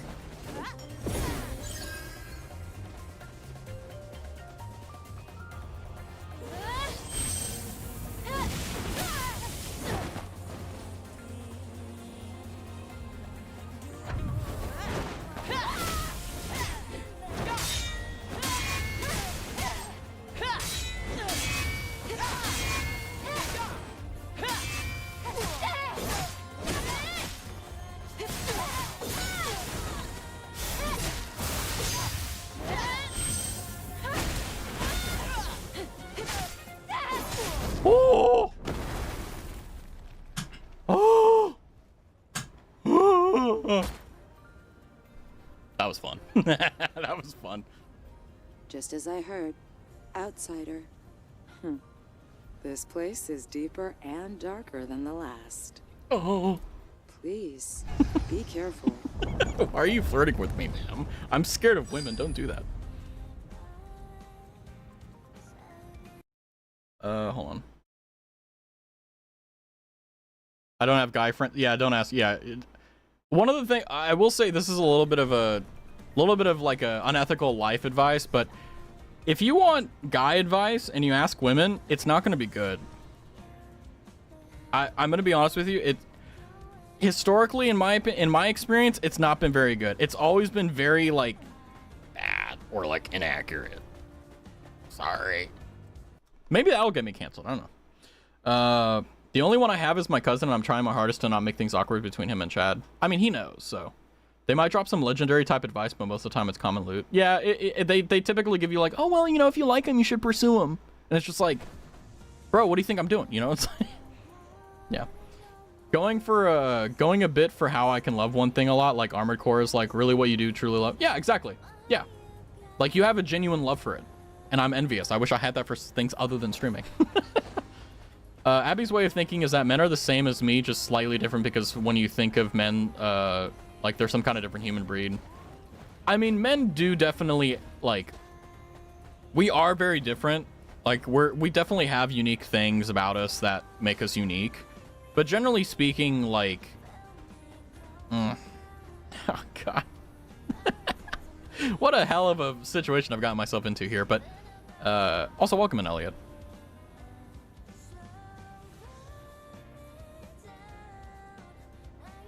Even if he is a guy, you need to be thinking about Chad, not Chad the guy. Like, sure, a guy has tendencies, but like, that's not a guarantee.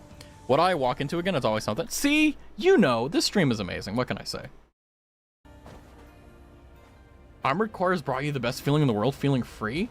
Where the hell can I get that? I mean, streaming has kind of given me that. But it's more so, it's escapism rather than freedom.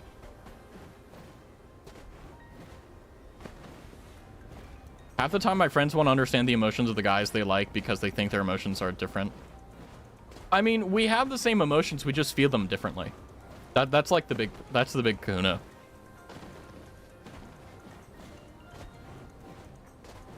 I'm saying that men think different, but not a completely opposite. Yeah, it's like, I mean, you have to also recognize, like, perspective is the most important thing. Like, the perspective of a woman is completely different from the perspective of a man.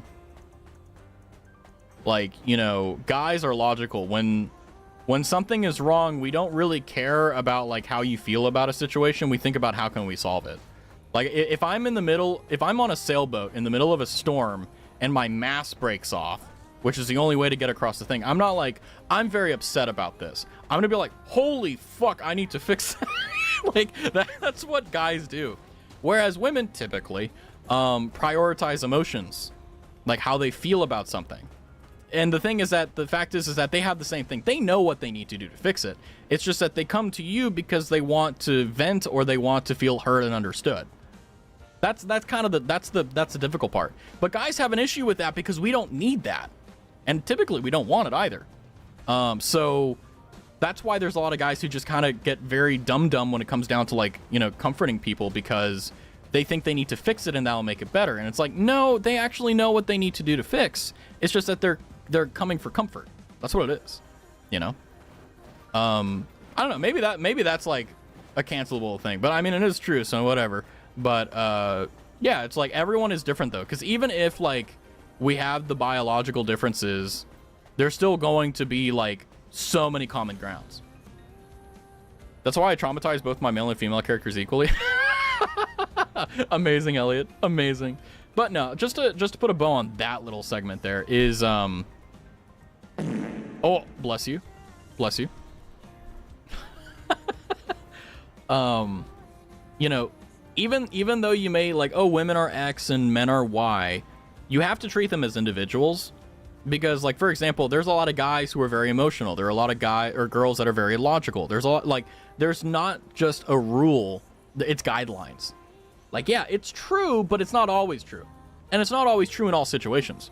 Like, there's definitely situations where a guy can be in where, like, he knows what he has to do to fix it, but he's just, like, devastated. Right? You have to read between the lines. But, you know, coming back down to reality, coming back down to the thing, like, legitimately, my advice is keep hanging out with them, keep being friends with them, do everything in your power within what you feel is comfortable to be around them. And then something will happen, and then you won't need to worry. You know? That speech was beautiful. Yeah. Like, if a guy that keeps everything in gets with a girl that won't shut up about how they feel, they will never truly work out. Not necessarily, but I mean, yeah, generally you'll see that. But it's not really about whether or not they like talking about their emotions and whether someone does and doesn't. It's more so about, like, how does the dynamic work? Because, like, sure, like, if a guy never talks about his emotions but their partner always does, that doesn't mean it's a bad thing. It just means that that's how they're different. But if he's okay with that and she's okay with him being quiet, it'll work out. But a lot of times whenever there's very, like, it's not emotionally unavailable, but it's emotionally just like men that just don't need to be coddled emotionally. Like, we just don't talk about our feelings. And some people are fine with that. Some people aren't. And unfortunately, like, you know, you can't change that, right? Like, I'm not going to change how I am just because, like, someone wants me to be. And it's not like I don't want to. It's just like, I've been this way my entire life. Why do I have to change now? You know? Like, I'm the type of guy that in a very dangerous or, like, stressful situation, I am very calm, very cool and collected. In fact, in those situations, I feel the most relaxed in my life. It's crazy. And if you're telling me, hey, I want you to feel fear and stress and anxiety, it's like, no. And also, like, how would I do that? How would I change myself, you know? Like, what would I do? So you have to find people that are willing and able to actually either understand or accommodate that, right? Like, I've had friends who never talk about their emotions ever. And that just means that you have to support them in different ways. You know, you're not going to have a sit down and talk to them about their emotions and how they feel, but you're going to be able to let them know, like, hey, like, I know that you know that this is real. I'm just letting you know from another person that it's real and you have more confirmation, you know? Yeah, Elliot's on the bar there. It's like, yeah, everyone has their dynamic. Some of them are weird. Some of them aren't. Thruple moment? I'm going to be honest with you. I've never seen a happy thruple. I'll be honest. I'll be honest. No blade, just like an Altesse Lavoie. Hi, Steph. Yep, no drone scanner either. Lily, are you filling in for Adam? Wait, why is Adam not He's busy here? fixing the tetrapod again. Ah, all right. I know I'm in safe hands with you, Lily. Yeah, because the thing is that, like, what I just joined into, honestly, we're talking about everything. We're here. Do you disagree? But welcome in, Steph. Sorry, or you're welcome for walking into it. What can I say? But yeah, it's like when people, like, the thing that you have to be very conscientious about is that if you work really hard to gain someone's trust, once you lose it, you can never get it back. That's why, like, you know, like, one of the things that I have a rule for is, like, I'll never date a cheater. Like, if I find out that my partner has cheated on anyone, no, I'm not doing that. Like, there's certain things that you have to make sure that you're, ooh, ammo, that you're not willing to, like, compromise on at all. I walked in the middle of this crossfire, and now I'm here. It's amazing. Hi, Silky. Just finished the Sound of Music. Nice. Are you ready to hear the sound of Raz? Cheating is a no-no? Yeah, it's like,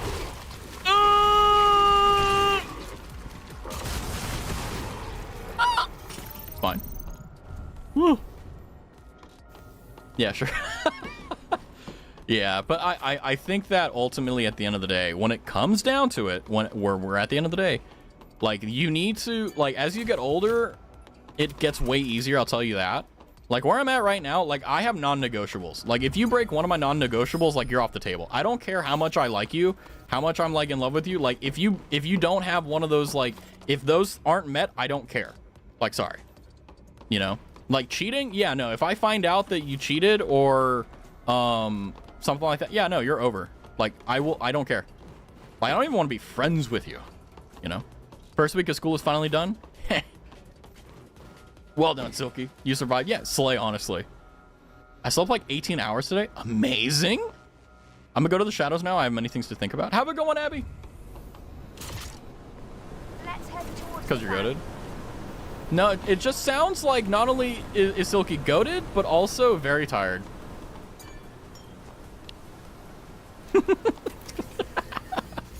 It was such a waste. Well, what were you gonna do if, like, legitimately, what were you gonna do if you didn't sleep 18 hours? Getting back into teaching is so tiring, though. Oh my god. At least things are gonna calm down. That's my fingers crossed. I don't know, stream?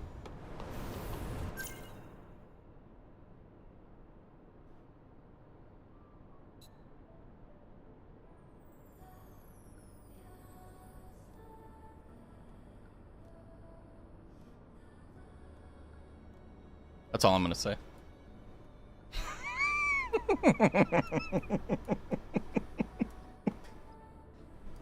Anyway, I'm tired, man. I feel that. Yeah, I feel that. Sleep stream problem solved. I'm here all week. See, Zoo is based. I'm tired, man. I'm trying. No, I know. I'm just saying, though, like, the reason I'm like hee hee ha ha about it is because of the fact, like, you need the... You need that sleep. You can find a way up in the right corner. You know what? I want you to take this opportunity right now, Silky, and just let it out. Like, literally, like, not only one, because it's funny, but two, like, I feel like you need to get it out. Like, I feel like typing it out and getting it out is going to actually help you. You try watching 65 children who don't know how to read.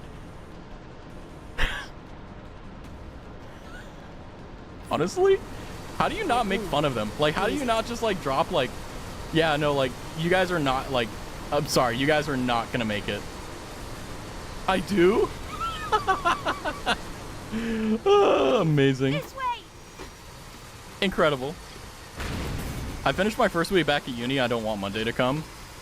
University was great. I love. Oh my god.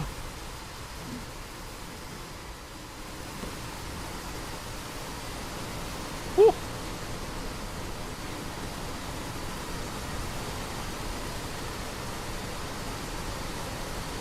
It's very bright. Over here. Hurry. Hooray! Hooray! Hooray! I say womp womp to my kids a lot, and one of them really hates it, but I say it to the most for some reason. I mean, if you got some illiterate kids, like, you gotta let it out, you know what I mean? Guys, blow it up.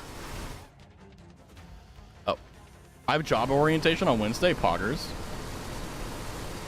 I hope it's gonna be a good job.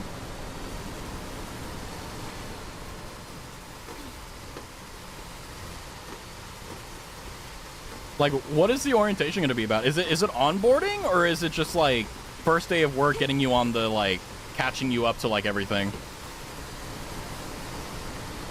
Woo. Woo. Woo. Woo.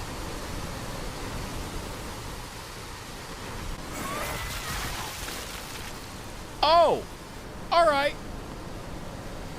All right. Joining corporate America?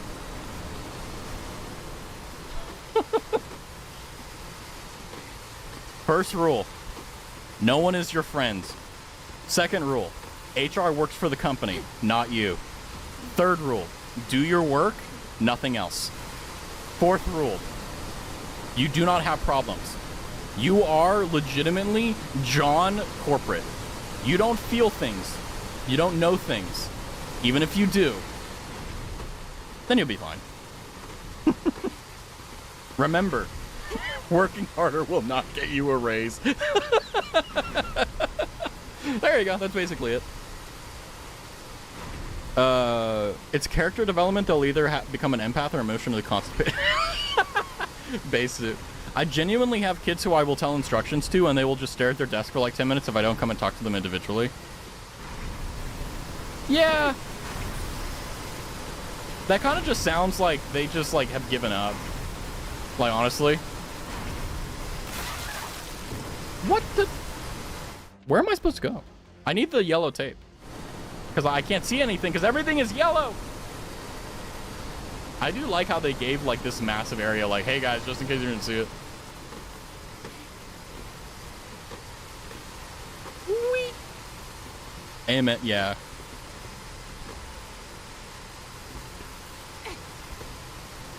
Yeah, I mean, my personal hell would be, like, having to mentor someone who legitimately has the mental acuity of a brick that isn't even fully put together, has, like, holes in it. And it's not because of the fact that it's really hard or, like, impossible or difficult, but, like, legitimately all your effort is just wasted. Because of the fact of the matter that, like, they don't care. Because, like, that, like, if you ever have to mentor someone or teach someone that doesn't, like, that just doesn't get it, it's not because, like, they're dumb, it's just they don't care. Like, legitimately, even the most mentally, like, disabled individual can understand a lot of things if they care. But most of them just don't. So, because of that, you're kind of SOL.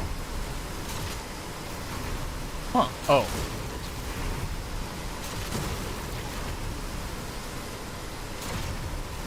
How am I supposed to shoot that?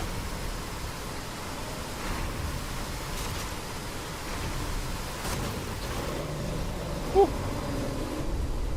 Oh. The saw blades have stopped. That was loud. You got this. You got this, Steph. The only hard part about joining corporate America is joining it. Everything else is kind of just bullshit.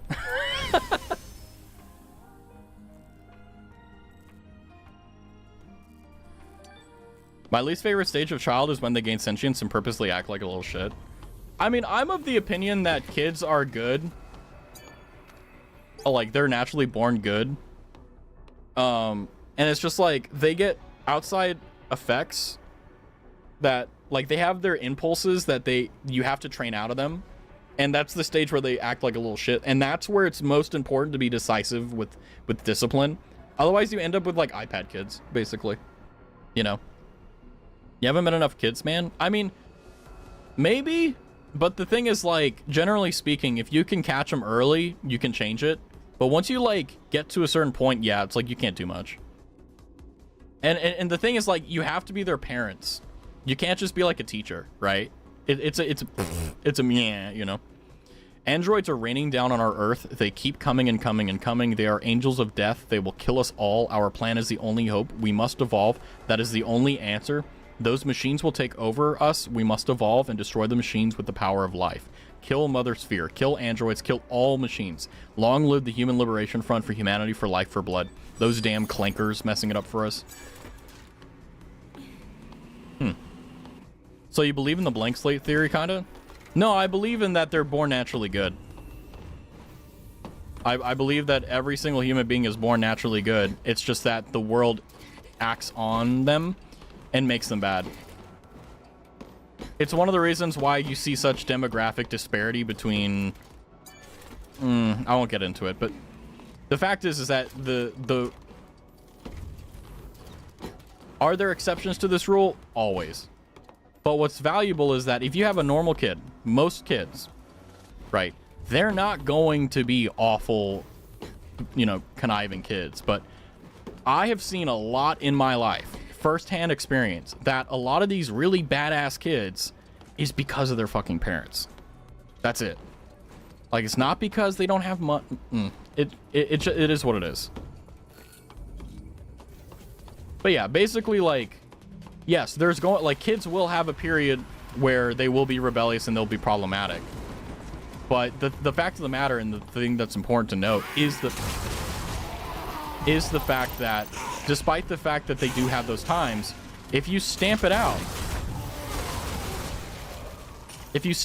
when they're young, they never have issues, right? Like, I feel like there's just a lot of kids who just don't actually fear their parents. Or had a phase where they feared them.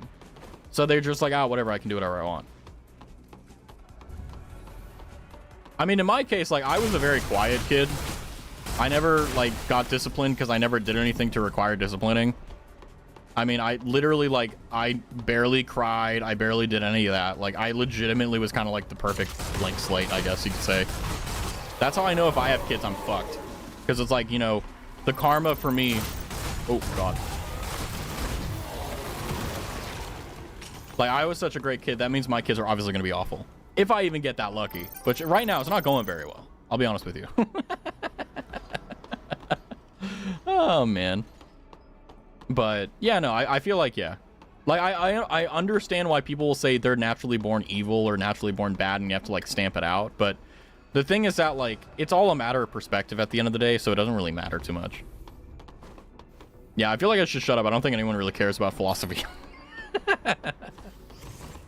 You guys want to talk about the ship of Theseus? This place, it feels off somehow. By the way, I think you're right. There must be something lurking here. Now I know what's going on. So the humans that are here that are like joining with the Naytibas, that's the Liberation Front trying to make a weapon that can fight against the Naytibas and androids, so the angels. So they basically saw that the angels were super strong and really powerful, so we're like, we need to have a weapon that fights this. So they started combining with Naytibas to create a weapon to defeat angels. And it looks like this is just all research and stuff for it. What is the share? The ship of Theseus is basically a thing that talks about modal constitution, which is a fancy word for what actually makes up an object. So the ship of Theseus goes like this.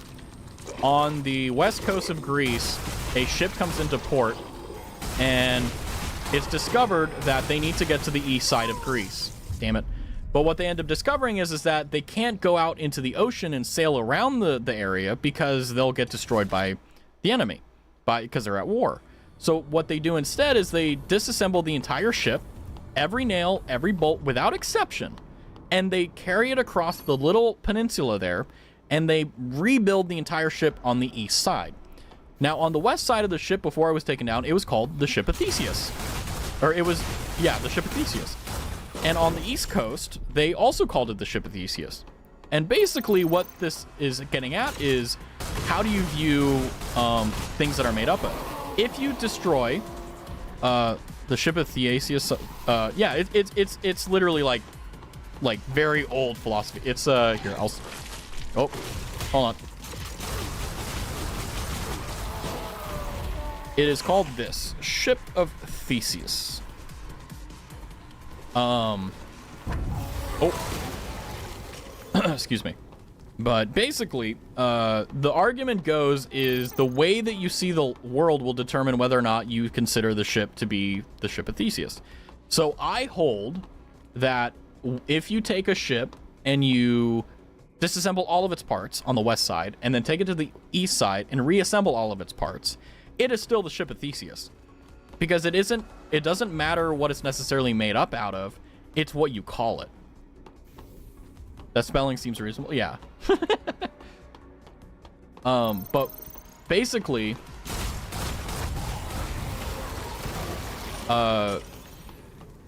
it's an interesting thing that tests. I got it. That tests basically whether or not you look at things in a specific way. Like, for example, some people will say, like, no, that's not the ship of Theseus. That's the ship of Theseus 2. Because the ship of Theseus was on the west side, and then you destroyed it, disassembled it. Even though you remade every single plank without adding anything, it's the ship of Theseus 2. But there's also a lot of people who say, well, hold on a moment. What if we added a new piece of wood? Is it still the ship of Theseus? Some people will say no, because you added an extra plank. It's not the ship of Theseus. But it's like, anyway, I know no one cares about it, so. I know, it's just, I gotta get it out sometimes. Sometimes very interesting things have to be talked about, even though they provide no value to the normal human being, you know? But if it's made of the exact same stuff, it's still the same thing. People would disagree with you.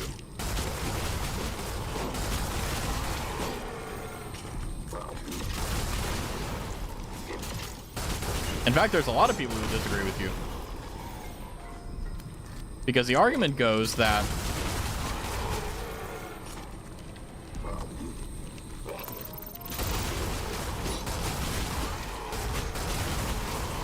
oh.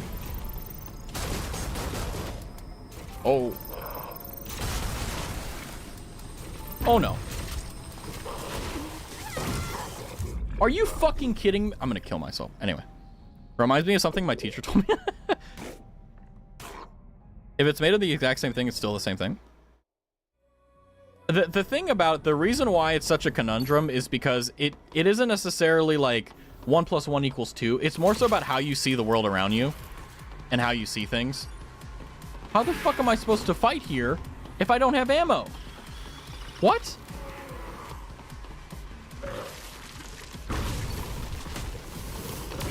Huh? Wait, how do I go into tacky mode?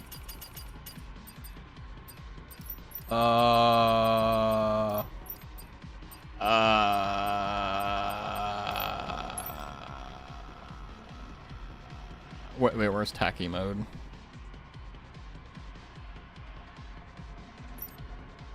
Is it T? Ow! Hi, Rascal.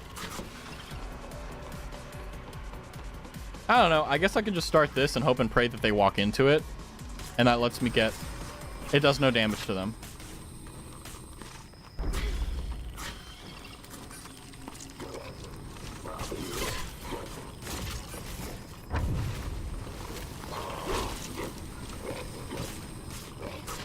Oh, this is not a good idea. Really not a good idea. Oh yeah, this is not good. Oh no.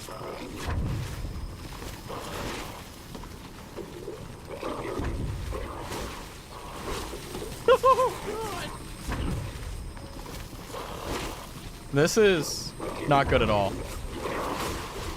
Ah!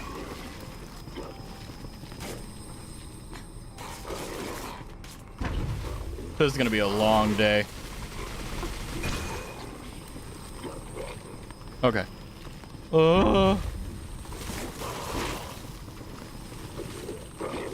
This is the dumbest shit I've ever done.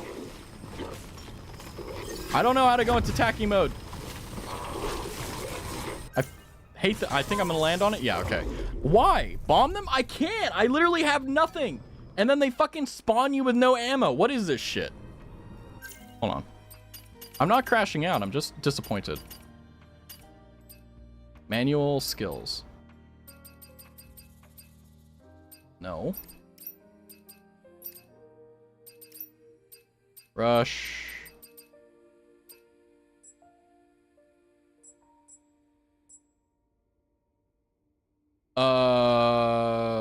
It's L3 and R. Okay, so it's the 2 sticks. Got it. I'm gonna buy slugs. Usable ammo. I'm just gonna buy all of it. There we go. We're good. Let's see. Hold on. Hi, I'm back. Welcome back, Rascal. Funny enough, we had an argument in my intro to theater class about a boat, and if you replace the boat, the parts of the boat, it's still the same boat. That's literally the ship of Theseus. Like, I'm sorry, you're a philosopher now.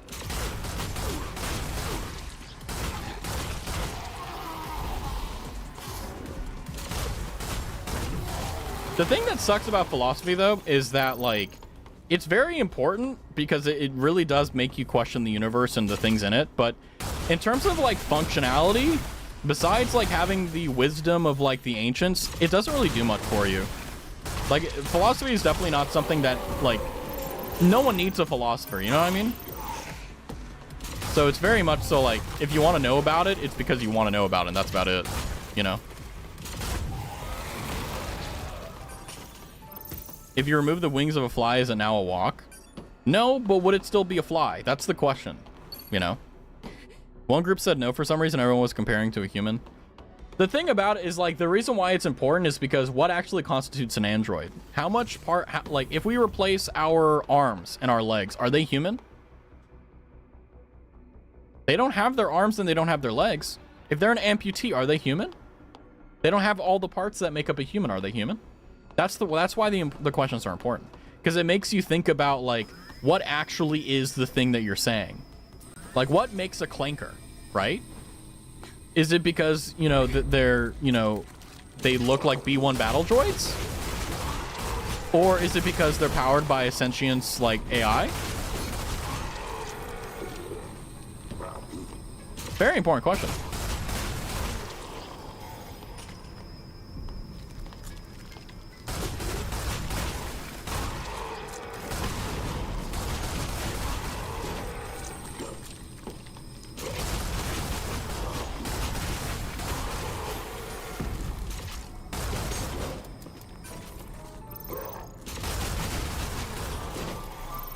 There we go. That wasn't so hard. We're safe now. If you replace the parts of the boat, is it the same boat? How much of it are being replaced? Let's say the entire thing is replaced. Let's say you literally take the ship of Theseus and you literally replace every single plank, every single nail, every flag, every single thing. Is that still the ship of Theseus? Or is it another ship? Ask my prof, not me. I don't have the... Nice. I'd say that your brain is what makes you human because that's literally you. So you believe that a soul is a requirement to be a human being? Are you sure? Now, here's where it gets really interesting. What if they don't have the mental acuities for critical thinking? Because one of the requirements for thinking is the capacity for thought. What if you don't have that capacity? Are you human? By the way, these are real conversations people had really, really seriously. Like, there was a time where, like, if you had mental inhibition, you weren't considered human. It was insane. If you replace everything, that's a version 2. But what if, what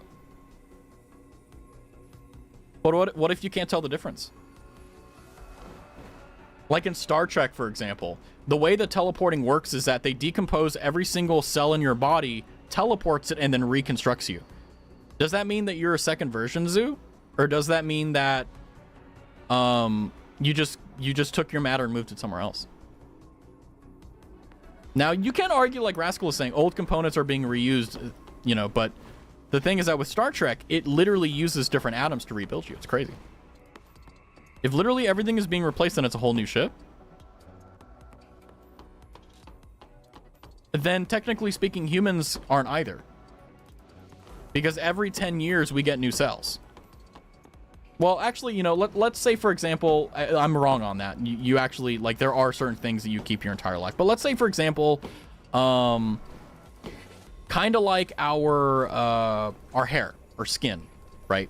We have new skin almost always every 10 years. Every 10 years we get new skin, right? So let's say everything in the human body did that. Does that mean that there's 5 versions of Raz if I'm 50? You know? I love the turn of the conversation philosophy. We regenerate, not replace per se. But it's not the same thing. Too much risk, not enough reward. Doesn't matter if the way that the plank was replaced was over 10 years or whether it's done, you know, in a shipyard over an hour. Skin replaces weekly? Yeah, it's like, you know, what is the concern there? You know, like, what is it? Damn, you're old? Nah, I'm not old. I'm young. I promise. I promise. But no, for like, the reason why it's interesting is because it really makes you question the world around you. It makes you think like, okay, what actually is going on here? Eve, watch out. That was a clean dodge, not gonna lie. Yeah, I looked at chat on that one, so you can't blame me. But I knew they were gonna put that there, so I was like, okay, I'm gonna predict this. And my brain is gigantic and enormous. What can I say? But yeah, like that's basically how it works, you know. Research lab. Oh yeah, it does. There must be a tunnel to open the gate.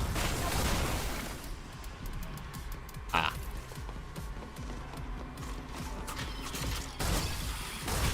Nice.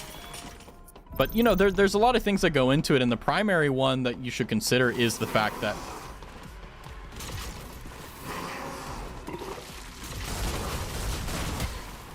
ow.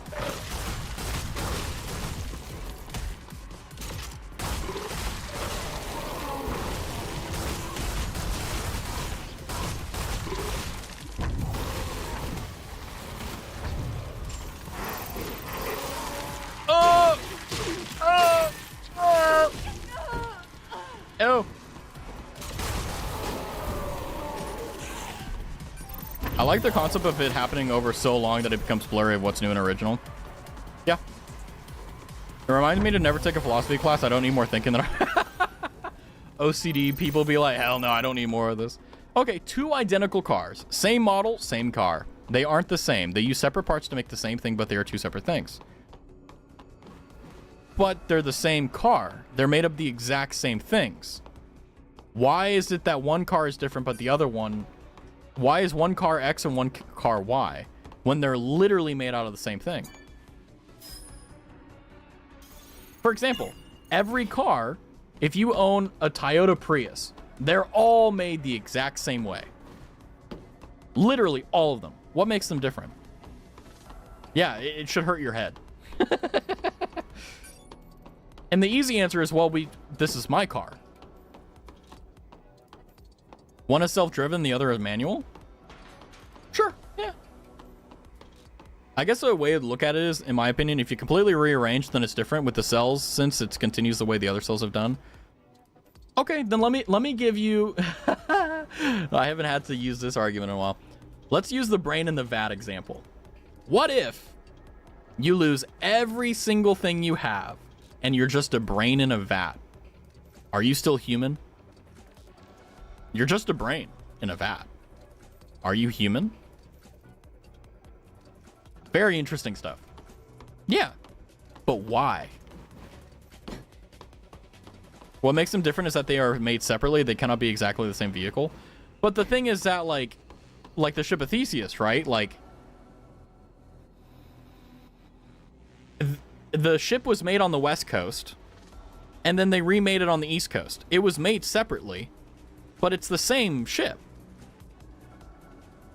Now, if there's two of them, like we were saying in like the example there, right? Yeah, they're separate, but why aren't they the same?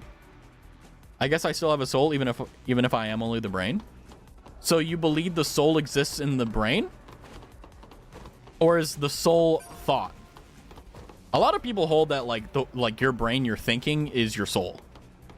Did you know that before like the late 1950s, people thought that the soul was in the heart? And people actually used to think that we thought from the heart. Before we knew that the brain was actually the thing that thought, we thought that our heart was the thing that did all the thinking. Isn't that cool? They may have used the same type of components. They're not using the exact same yeah, so yeah. So this is a question called modal constitution. What actually constitutes a item? And there's a lot of sites you can go to if you really get interested in this. And I think Stanford Encyclopedia Philosophy, SEP, is a great place. And then Internet Encyclopedia Philosophy is a great place to check as well. I guess, where does the soul even go? Well, do you believe in an afterlife? Do you believe God exists?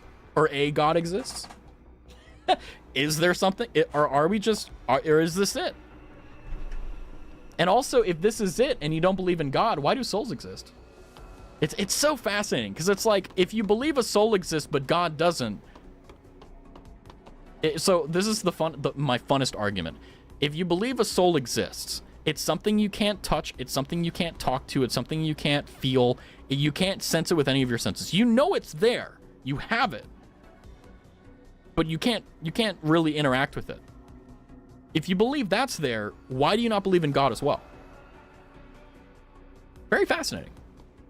You know, it's called, basically the argument that I'm using does have it fails to a lot of fallacies. I understand, I know, but I'm just saying, like, it's fascinating how we can believe in something completely ephemeral, something that literally is like in the world of, we can't touch it, we can't talk, we can't interact with it.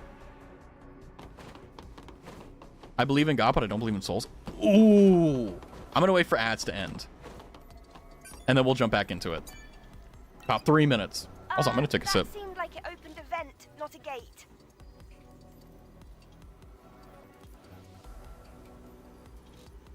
Okay, I can do that. Cultivation experiment. Can obtain energy from solar panels, electricity, organic. You can lose 40% of your body and still survive. Would you like to observe the test subjects?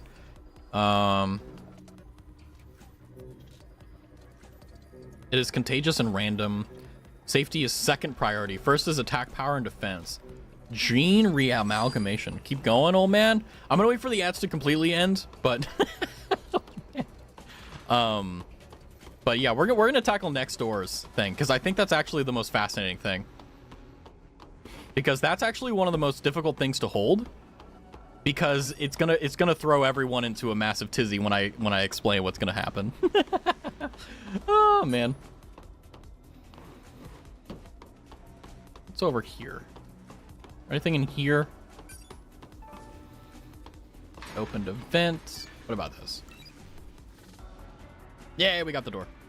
Professor Raztavi, I have a phone call. Postpone the lecture for a few minutes. Sorry, man. You got 50 minutes, and if you're not here, watch the Zoom recording on Blackboard.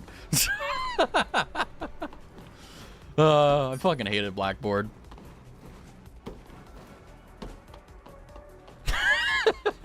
I hate ads. I do too. Don't worry. I mean, you got 40 seconds. Make that phone call quick. What can I say? I know it sucks for... Oh, fuck.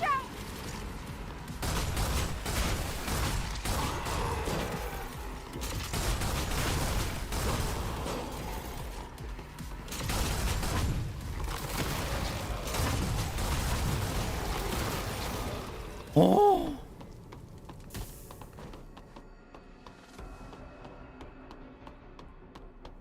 10 seconds, and then I get to go into probably the most interesting topic of the night for sure.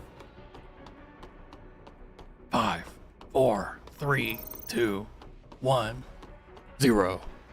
Sweet. So, next door's argument is that... Hold on.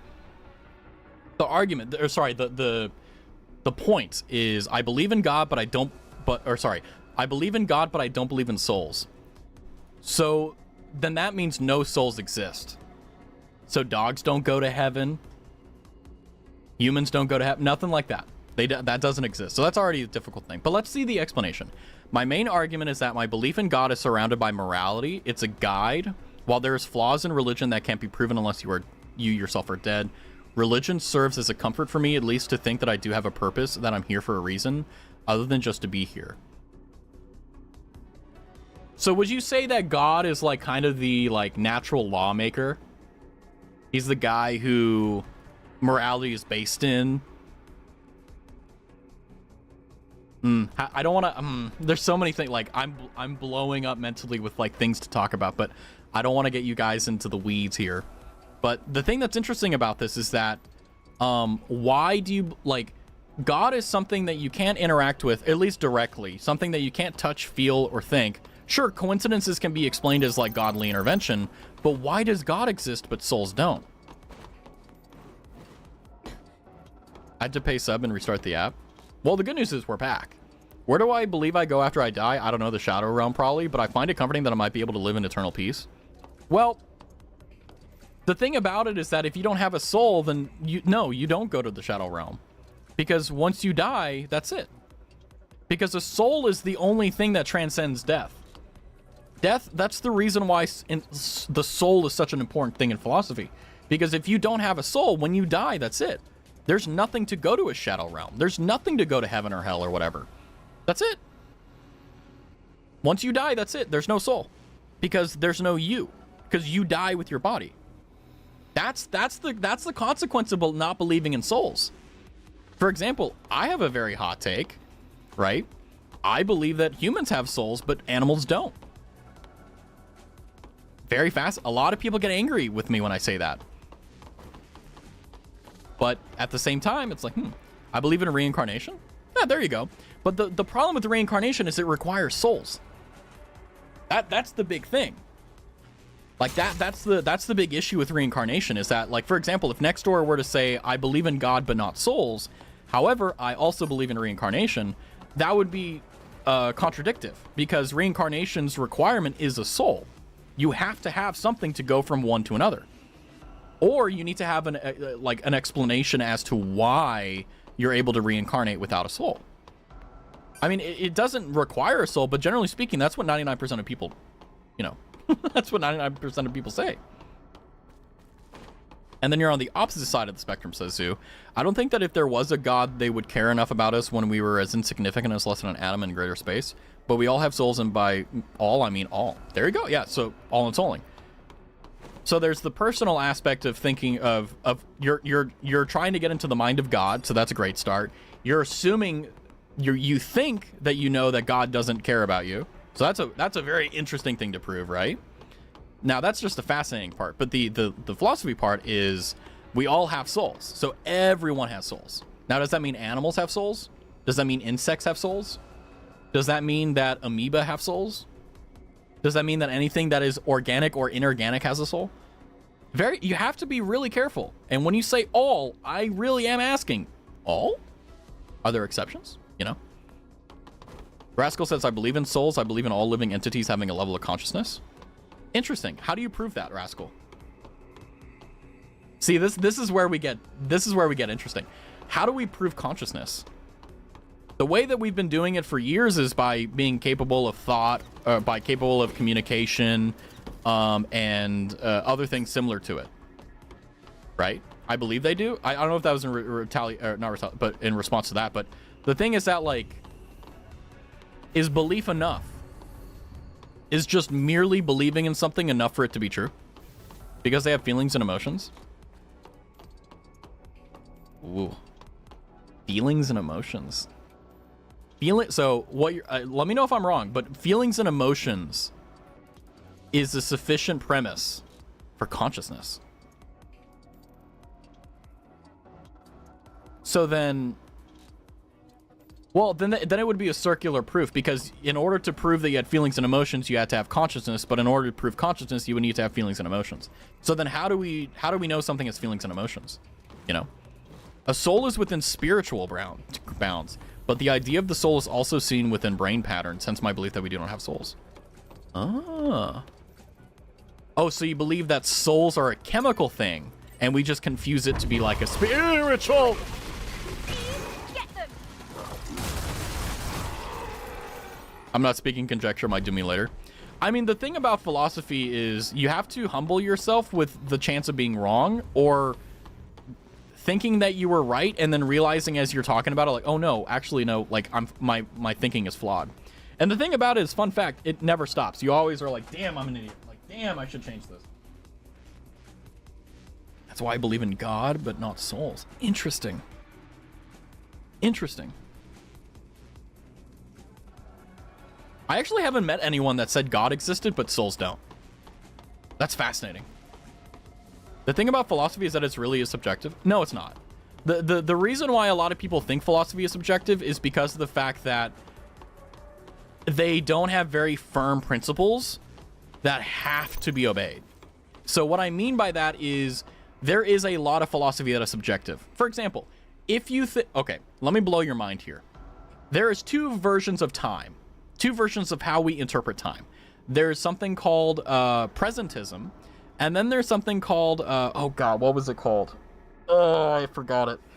Shit, hold on, let me Google. You know what? I want to Google it. Two types of viewing, presentism versus, was it universalism? Oh, eternalism, that's what, okay. So there's two ways of viewing time. And by the way, completely pointless whether one is true or not, but it's there. There are infinite timelines, interesting. In presentism, the only thing that exists is the present, the here and the now. In eternalism, there is three parts of time. There's the past, there's the present, and there's a future. So that means that the future is something we have yet to access. It's something we'll get to. The past is always going to be in the past, and the present is right now.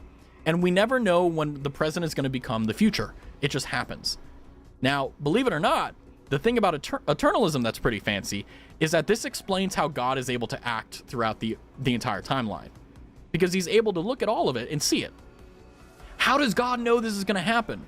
What if he has access to every single time, the past, the present, and the future, but we only have access to the present? That explains how he knows. That's how he knows how we're going to do things. That's how he knows we're not going to do things, how he knows this, that, or the other. He already knows.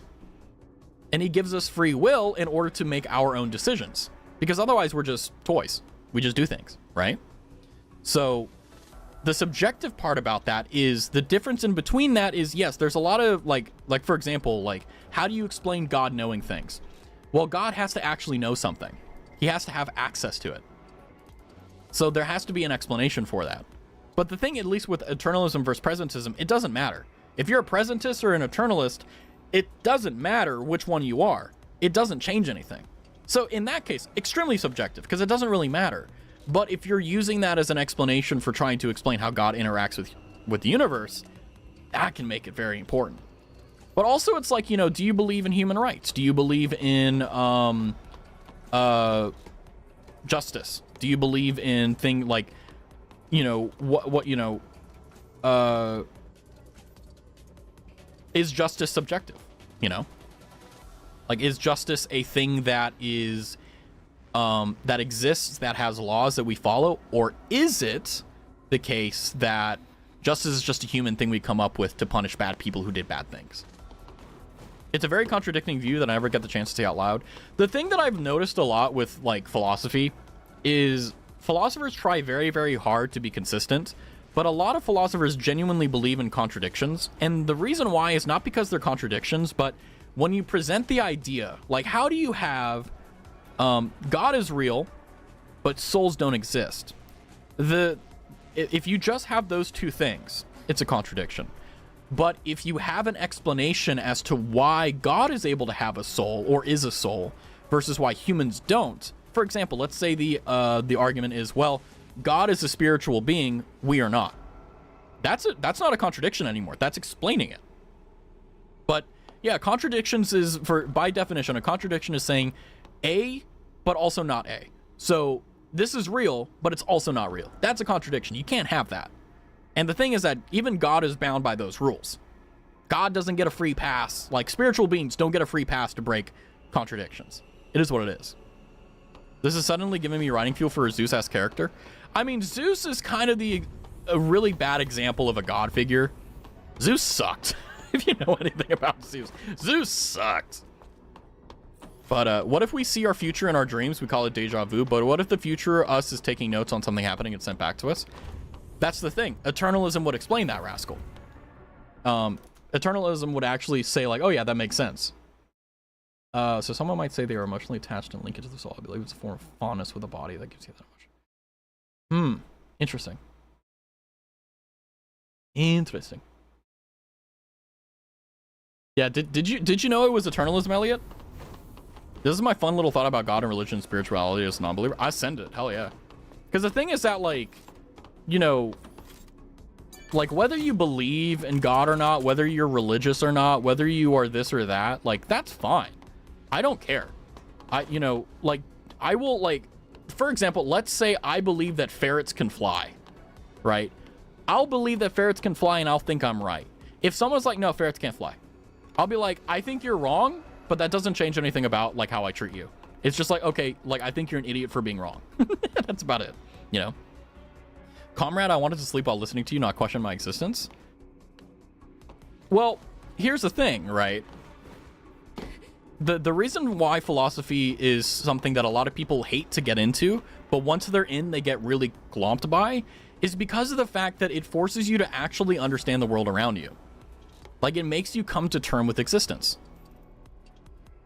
Like, for example, one of the most fascinating things that I came to purely by my own accord through, like, just kind of doing philosophy stuff is why the option of terminating yourself, if you guys know what I'm talking about, never makes sense.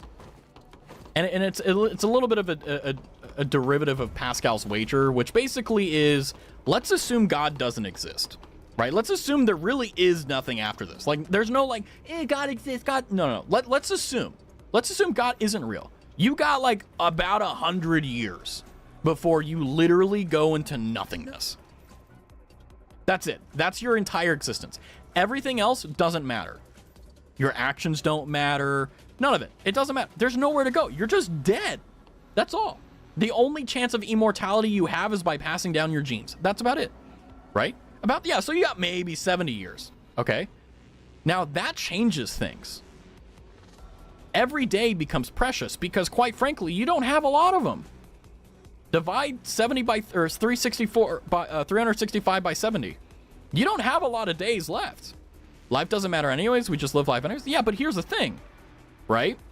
The argument for not terminating yourself gets really interesting when you go on the other side of the coin. What if there really is a God? And I'm not saying the Christian God, the Islamic God, the Tao God, Hindu, like whatever, the Warhammer 40k God. It doesn't matter. Let's assume there is a God. We don't know. I mean, we have an idea, but we don't know what their views are on termination. Maybe they like it. Maybe they don't. We have no idea. But now imagine this. If you live a life where you don't believe in God and there's nothing like that, and there is no God when you die, you're good. You can be as evil as you want. You can be as cruel as you want. You can do all these things and get away with it. And then when you die, that's it. You're good.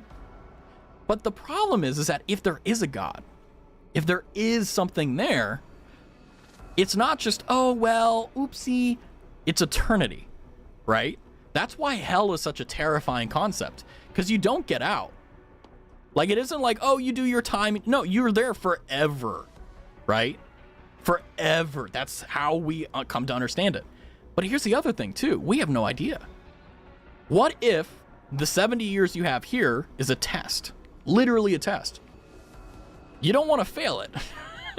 So here's the other thing. The reason why it doesn't make sense is because if God doesn't exist, if there isn't anything outside of it, then you only have 70 years. There's no point in cutting it short.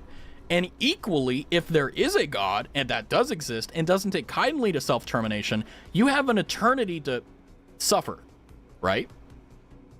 That's one of the reasons why it makes no sense to me. So if you're suffering with that ideation, don't just think about the emotional side of it. Think also about the fact that literally you don't win. Ever. There is no winning to self-termination. There's nothing good about it. It sucks. And I think also a lot of people should see what the effects of it are. And they'll be like, holy shit. Because they would never do it if they saw it. I think that spirituality is real and true and constantly around us, but it all depends on what doors you open by believing in those religions. So there's a gate. So you have to believe in it for the gate to open. Interesting. Like if you were a Christian, you are exposed to the Christian God and devil, and they are real and true. Same with every other religion. Me personally, I don't believe at all, so I don't have those doors open to feel that spirituality. I think that's also a very interesting concept of like closing your heart. There's a concept in Christian theology where if you open your heart, then you can accept, you know, blah, blah, blah. I'm not going to be cringe about it, but like you can accept that into your heart, right? However, if you close your heart off from that and you keep it for so long, not even God himself can penetrate past that. So there's the argument there that, you know, if you close yourself off, it isn't just like a spiritual thing. It's also like, you know, if you close yourself off from the world, you'll never want to talk to the world again. That's one of the reasons why agoraphobia, the fear of the outdoors, is so prevalent, is people realize how nice it is to just be alone and hidden, that other people terrify them, you know? And why would you open up to someone you perceive as a threat? I don't know if that made sense. No, it did make sense. Yeah. No one's lived long enough to write a book about it. Oh, wait. Oh, yeah. There's like, if you're curious about topics, like literally look up what we're talking about. There's hundreds of people who have written books on this. I feel that agoraphobic. Yeah. I like to say this, even if you don't believe in God, there will never not be anything in a Bible that if you were to apply to your life. Yeah, that's the cheat code about the Bible, which I think is really nice, is that even if you hate God, like you blame God or you hate religion, the Bible has some banger ass like advice. Like unimaginably, like there's some like I've told people before, and I'll say it again, if you don't care about philosophy, you should still read, or philosophy or theology, you still read the Bible, because there are some insanely good advice in there. Like legitimately good advice. And I've never followed an advice from the Bible and it go badly, which is actually kind of cool. Because the thing about like books of old is that, you know, remove the religion, right? Don't think of it as Christianity. Think of it, the Bible that has a bunch of stuff in it. It's basically history. People wrote this down at a time that is still true today, right? Obviously, you shouldn't kill your friends. That's bad. Killing is bad. Like, that's a pretty easy one. That's a pretty obvious one. This looks like the place we saw earlier, the old research lab. But the other thing about it that I think is beautiful... This looks more like a factory than a lab. Oh, God. Ooh. So you gotta find what you're comfortable with. You know, like... I think that a lot of people tend to not examine their own lives, and they don't think about what they actually believe. And I don't think that's a bad thing, but I also don't think it's a good thing either. I think that if you get the opportunity to challenge yourself mentally, you should. And I'm not saying, like, you need to do anything crazy. I'm just saying, like, hey, like, what do you think happens when we die? You know? Like, what happens? Like, that's a pretty important-ass question. Because it'll determine how you live your life. If you think that there's something after death, there's a reason to be moral. There's a reason to be good. I gotta eat real quick. Have fun. Yeah. I could say the same about the Quran. I think all religious texts, at least from the Aramaic faiths I've seen, are based in good. Oh. Zoo, I challenge you to read the Quran. I'll just say that. I need to read it. A child I was never... Oh, shit. A child I was never able to, even though I did go to church, the print was too small, but I also want to read King James Edition because why not? Yeah, I mean, I think that, like, there's a, like, I will give a tip as someone who has read the Bible front to back. It's not an easy read. It's not something that you get on the first try. So what I would recommend doing is that if you're interested in reading it, I would recommend opening up to a random book, just a random page, and go online and look for, like, a summary of it. Because when you read it, you're going to be like, I don't know what the hell is going on. None of this makes sense. Oh my God. And the reason why is because you'll feel like you wasted your time if you don't have that next to you.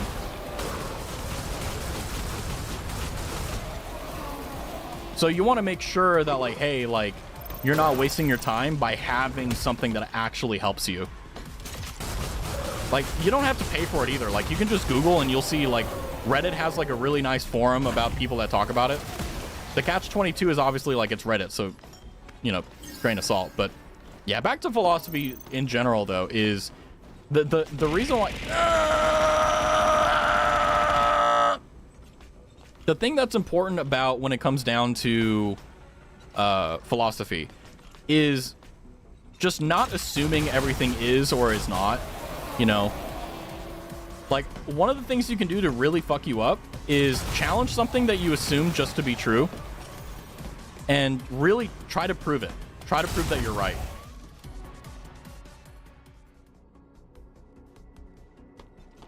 Wait, I died? Oh, because I got too low, right? Fuck. I don't want to talk about it.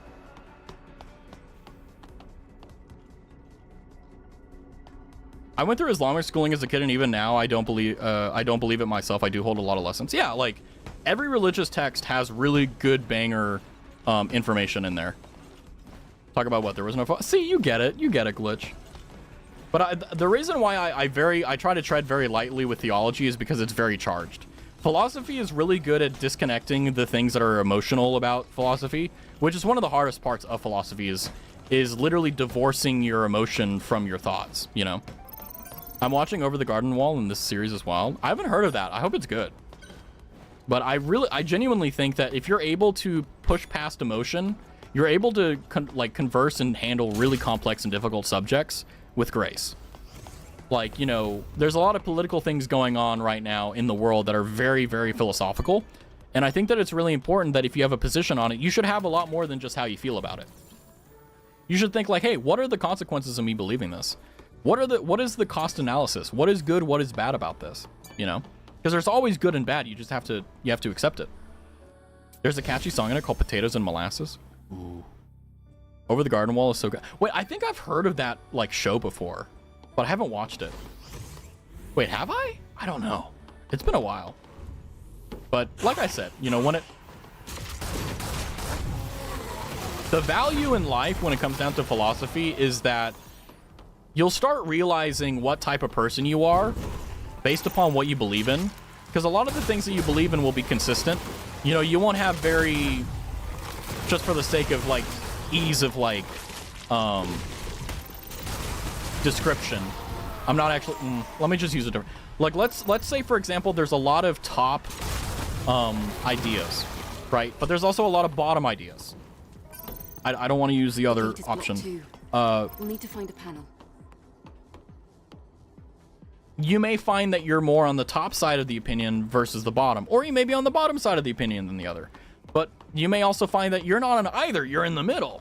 And the thing is that you'll find out that there are a lot of consistencies among that, but you'll also find that where one place you may be very moderate in, you may be very, very fervent in another. I feel like I'm back in school debate club. This is so fun. Yeah, it's like when you're able to engage in the marketplace of ideas and exchange it without any like true repercussion, it's really, really fun. And that's why I liked, you know, I wanted to jump on this opportunity, because it's like, even though I'm not doing a good job of representing the ideas in the best way, I think it's interesting to just get you curious about it, you know? Like, if I could get you to open up Google and, oh, God, and Google, like, something that we talked about, like, I would consider that a massive victory. It's like, what is eternalism versus presentism? What is the ship of Theseus? You know, what is this and that? And the reason why is because it helps you become a better person. Like, even if nothing changes about you personally as an individual, it'll help you see the world in a different way. You know, one of the things that I find the most important in my life is perspective. Being able to see through another person's eyes and see how they think and how they act and how they react. And from there, you can really figure out, like, who they are. And some people are very complex. Some people are very difficult to understand. But you'll find that a lot of people are very, not simple, but they don't have an extreme amount of complexity. They're very straight arrow. And that's not a bad thing. It's just like, that's what happens when you don't really think about too many things too often. And it's because there's no real benefit sometimes. The other side of the gate is crawling with Natiibas. Uh-oh. But this looks like the only way we can get inside. Oh, no. I'll try to find a way to unlock the gate. Yeah, it's like, I'm not expecting you to become a philosopher. I'm just saying, like, make sure that whenever you're making a decision or whenever you're thinking about making a decision, that you should consider everything and make sure that, you know, you take your time. Presentism doesn't make sense. How does the past not exist? I was literally not. Okay, so I was literally there. So presentism is the argument. So I want you, this very moment. This is gonna be fun. Rubber baby buggy bumpers.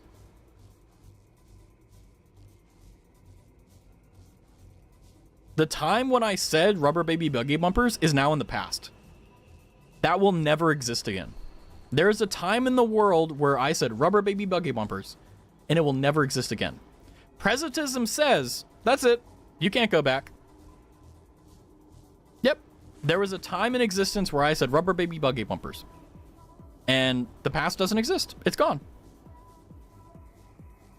That's it. Not a slight start. Yeah, rubber baby buggy bumpers. That's it. And that, my friends, is how you see the difference between eternalism and presentism. An eternalist would say, even though humans don't have access to the past, a spiritual being like God, for example, does. And in the future, I'm going to say rubber baby buggy bumpers. Ah! Rubber baby buggy bumpers. Ah! See? I literally predicted the future. Presentism said that there was never a future. There was only the present. The conceptual future that I thought of is actually just a present that I created. He's a Wixay. What does that mean? Is that a slur? A wizard? Oh. I was like, what the hell is that? Am I being called a slur? What's going on here? But I think, like I said, you know, if you really are interested in philosophy, let me know. And I can, like, point you to interesting, like, topics to think of. Because, I mean, even if you don't pursue it as, like, a major or something, like, it's nice to know things. You know, it's like whenever people are talking about, like, the ship of Theseus, like, you want to know about, like, well, you know, modal constitution and stuff like that. I hope you have enough ammo. I don't.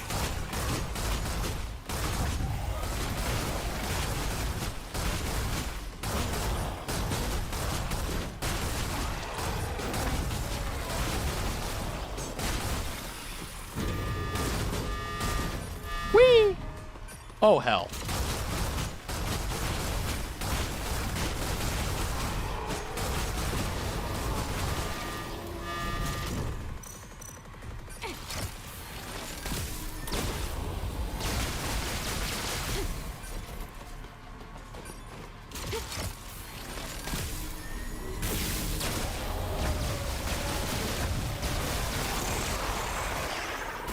This did work. Hell yeah. Oh. Uh-oh. Yay! New slur? Yeah, Wixade. Oh, God. Why are there so many of these things?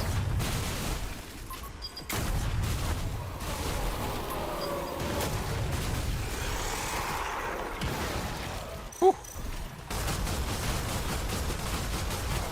Woo! We did it. That battle was amazing. It's a shame Adam had to miss it. I think Adam is going to betray us, guys. Straight up shooting. Damn right. Hi, Ronnie. Forever.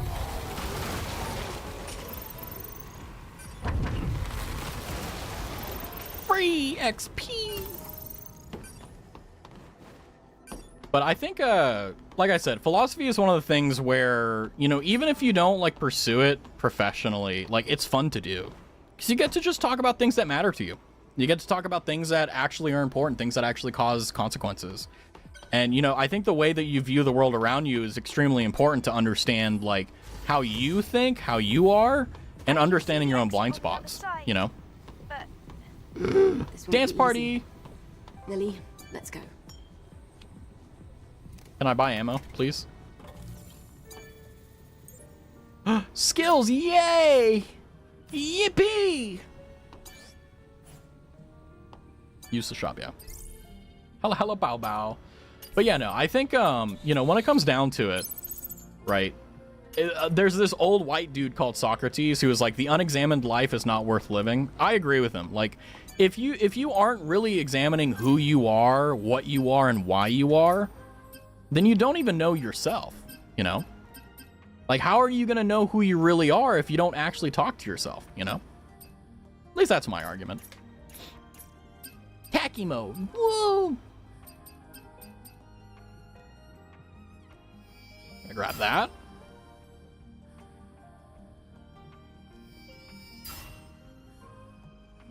Automatically? Holy crap. Okay. Not bad. Let's go ahead and rest and get going. But yeah, I hope you're doing well, Ronnie. I'm surprised you weren't there for Bear's affiliate stream, because Bear added some very interesting things just for you, Ronnie. I promise, just for you. Oh, man. Should turn off the security. I'm like 25 different people, man. I don't know. But wouldn't it be fascinating to know all 25 of them? You know? Eve, the temperature is spiking. Relax, Lily. I can still manage. How the fuck Looks did I like make need that? to shut down the security system to get through. I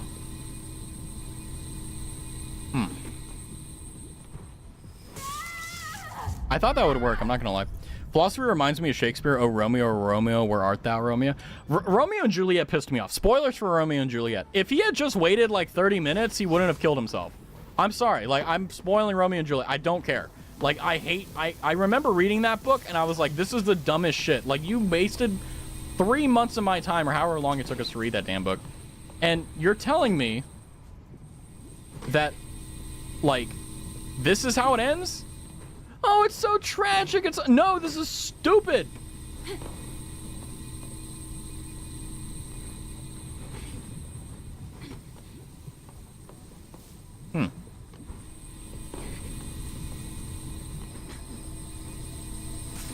Oh. Ooh. Okay, we got this. Don't worry. I never read Romeo and Juliet. I know Macbeth. I know the story, though, because duh. Like, Romeo and Juliet is a great example of what happens when you just, like, don't take a moment to wait. Like, honestly, like, Romeo and Juliet, like, I hate Romeo and Juliet so much. Like, I remember reading it, and I was like, okay, like, to the gate on the other side. because, like, it had, are you ah! Like, it had one of those things where, like, the Montesquieu's and the dubba, whatever they were called, like, I really liked that political dynamic between two lovers falling in love despite that political, like, problem. Eve, sorry for the wait. So, shall we head out? Too late, we're already here. What? How? Isn't the security system online? Adam, can you check our proximity to the hypercell? Huh. Give me a sec. The hypercell is just past the research lab. Adam didn't expect us to get here. Adam is just, like, stressing me out. Like, I know he's gonna betray us, but I don't know how. No spoilers, by the way. I'll kill you. I'll literally murder your family if you spoil us. Anyway, yeah, Shakespeare. Taylor Swift. What? Romeo and Juliet. Hate that book. Really hate it. Shakespeare always was really fun or really stupid. I haven't read a lot of Shakespeare, and everyone's like, oh my god, Raz, you need to read Shakespeare. And I'm like, bro, his sonnets and stuff suck. Why do you want me to read this shit? Like, there's a reason it has to be forced, like, done in high school, because no one cares about it. Like, if you threw the Odyssey at me, I'm reading that. Like, oh, hell yeah, I love that stuff. Nom, nom, nom, nom, nom, nom, nom. But it's like, ah, ha, ha, ha, ha, ha, ha, Shakespeare. Just want to die.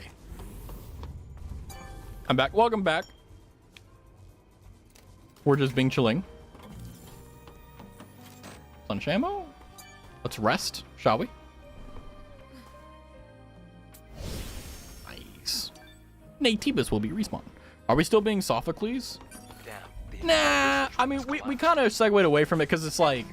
Can't we just swim the rest of the way? A lot of the... No. How do I say this? The water is electrified with a lethal high voltage. Of course the water is. So, now what? We'll have to use whatever we have at our disposal. The reason I kind of was, like, kind of trailing off is because philosophy has a distinct privilege and also a distinct, like, problem where the really interesting and the really fascinating stuff with philosophy is extremely controversial. For example, like, abortion, right? Like, you know, hey, guys, shh. I'm say-so. You promise me you didn't hear that, okay? Promise me? Okay. So, like, you know, if you try to talk about very big subjects like that, people are going to be very, very animated and emotional about it. And with philosophy, you have to have the mind and capability to talk about something extremely difficult without being offended or angered or emotional about it. And the reason why I didn't accelerate it to something more is because of the fact that there's not a lot, like, there's not a lot of people who have that problem, but it only takes one to really cause it. Mom. Oh no, Zoo, no, why would you fib that? I never said that. You're dead to me, Zoo. You're dead to me. How dare you rat me out? I never said anything, Mom, I promise. Uh-oh. I did 2 plays, sorry, wrong number, and a rose for Emily. Nice. I did 4 of this for like Play in School, Merchant of Venice, Twelfth Night, Othello, and Macbeth. Yeah, I think the issue has always been with Shakespeare is that like it's so boring. Badass. Wall running! Woo! Love it. Now where do I go? Hello! The music is baller though. Oh, I see. I enjoyed Macbeth more than Romeo and Juliet. I don't remember most of it, I'll be honest. Like, I remember in high school and middle school they tried getting me to read all that, and I just didn't care. And the reason why is because, like, we would get, like... Because what I would do is I would read every... Like, I never did homework at home. I fervently... I never did it in high school. Like... I would read the entire book during one, like, you know how they had, like, reading things where you had to read your thing or whatever? Like, I would just read the book and just keep track of, like, where we were, as I was reading. And if the period was, like, an hour or 2, I could read the whole damn book, you know? A Tumblr extension. Yeah! I think we have 6 now. We should be able to get to the research building's entrance with the rope. Macbeth, Alive, Wonder in London, the Poor into Being... Yeah, like, they forced us to read a lot of Shakespeare and stuff like that, and I don't remember them. All I know is that they sucked. And I don't remember anything from them, so... Yeah. Where does this go? Hmm.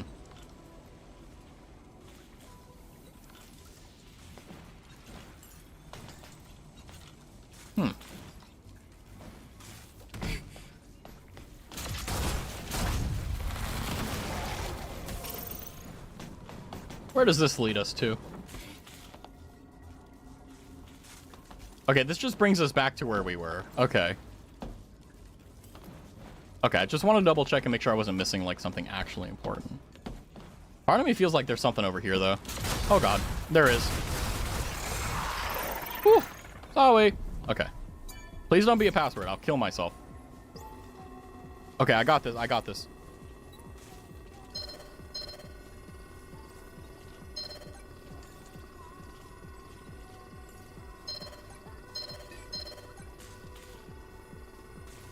I think it's that first position. There we go. I think I got it. Othello and Mauve had interesting topics covered around people of color, I guess, at the time. I mean, obviously every single story will have that, but I never really, like... Maybe there was, but I don't remember any of it. Like, I wish I could say that I remember Othello. I wish I could remember like, Oedipus and all that stuff. Like, I really don't. Because it's like... They're good books, I guess you could say, but I just didn't care. And the only reason I started caring about it was because I started getting into philosophy, because I thought philosophy was cool. And it still is cool, by the way. But it's, for lack of better word, it is what it is. He did it? Oh my god. Wait, what? What did I do? Did I cheat? What happened? I'm not trying to cheat, I promise. Did I slur and not know it next, or is this where I'm getting canceled? You know, speaking of, like, it would really suck to be, like, an artist for someone, and then, like, they get canceled, and then you can't post your stuff. Because, like, they got canceled, and, like, everyone hates them now. There's this guy on TikTok who started getting into animation. Magnificent. Guns are really good against these guys. I should stop, like, using my sword against them. Hey. Bad dog. Bad dog. Whoa! Now, I'm not going to lie to you. I didn't expect a second. All right. So I'm guessing all these, like, Natiba/humans are failed test subjects, which sucks. Very sad. Oh, what's this? Entering final sequence, commencing full combination. Test subjects are weapons. Weapons are test subjects. They're humans.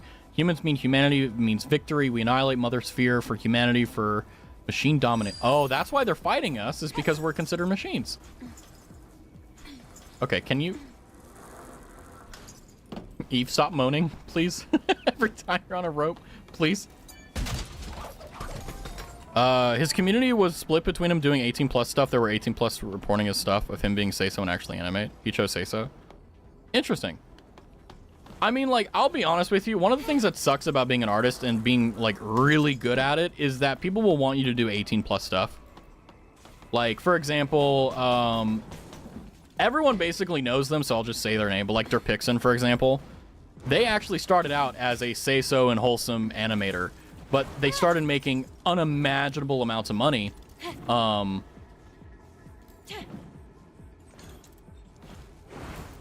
Doing 18 plus stuff, so they just kept doing it. But that's kind of the thing that sucks about being an artist, is that, you know, you may find your niche, but it may not be the one that you're happy with. That's why I'm like, I'm so scared. Like, I'm not an artist, but like I'm a creator, right? So like I create even though I don't use my hands. And I'm always worried about, like, you know, what is my perception gonna be? Because the last thing I would want to do is be someone that I'm not. Like, if I got a reputation for being someone or something, like, that's fine. If it's me, cool. But if it's like, oh, you know, Raz has a reputation for being really good at Call of Duty, I would kill myself. You know, I would really live a short life, you know? That's a joke, by the way, Twitch. That's a joke.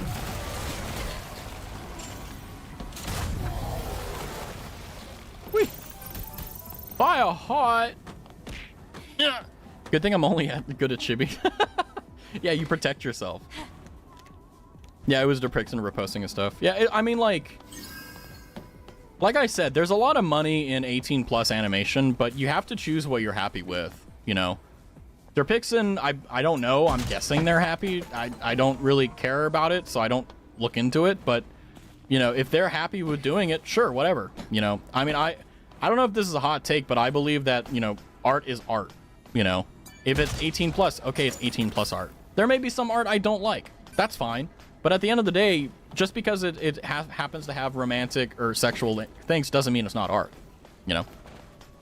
Me still learning the basics of anatomy based. Hands hurt when drawing. A true artist. Drawing 28 based. Imagine when you get to be able to start drawing 29. You made it! You literally just made your way through it. Way to go, Eve. Yeah, I got it. Yeah. They call me the governor. Because I be governing. Yeah.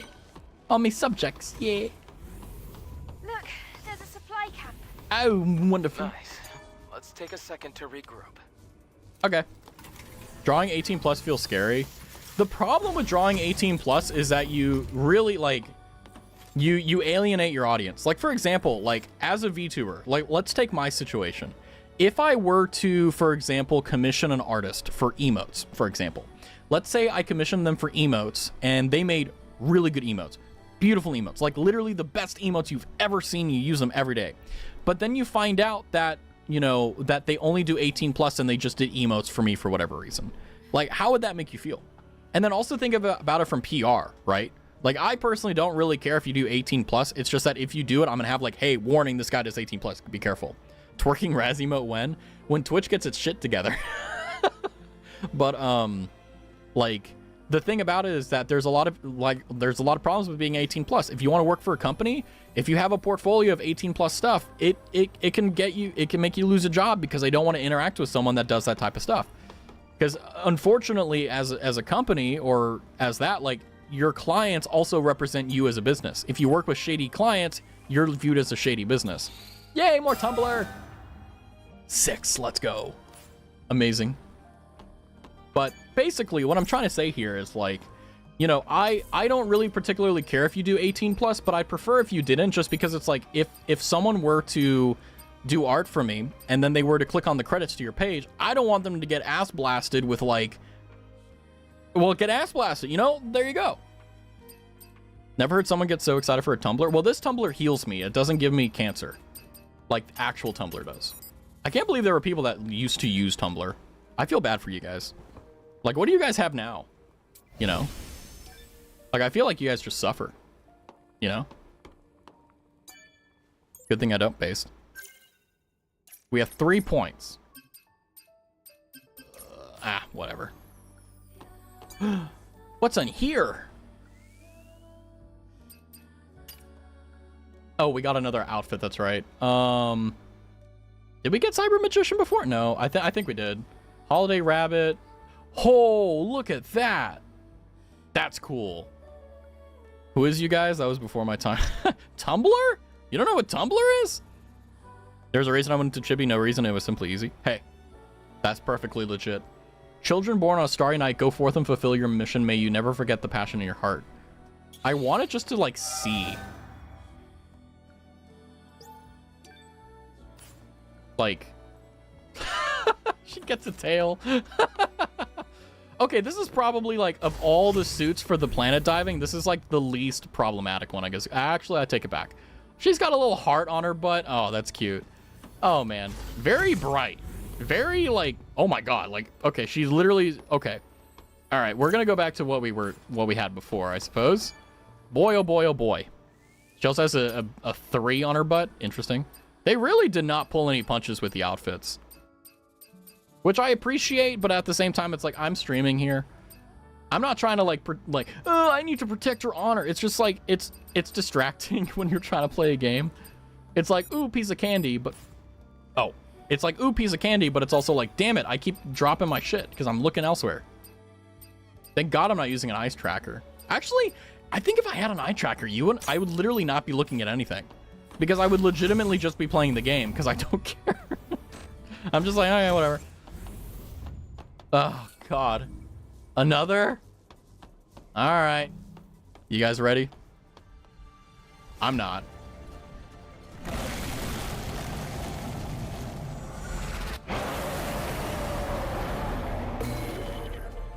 The butthole.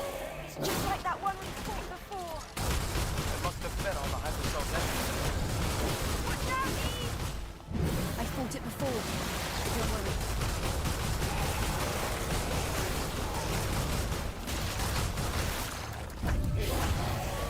Shit. Oh! Why does he have a laser this time? Ow. Ow. Hi.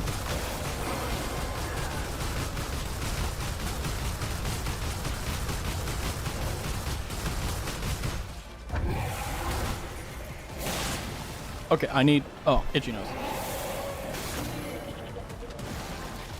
I need ammo. Oh, wait, can I cheat here? Oh.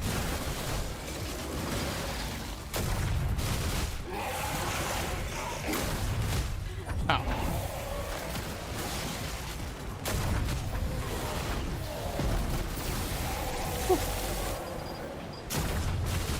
It's tracking onto the damn... Okay, that's annoying. It's tracking onto the actual unit, not the weak spot.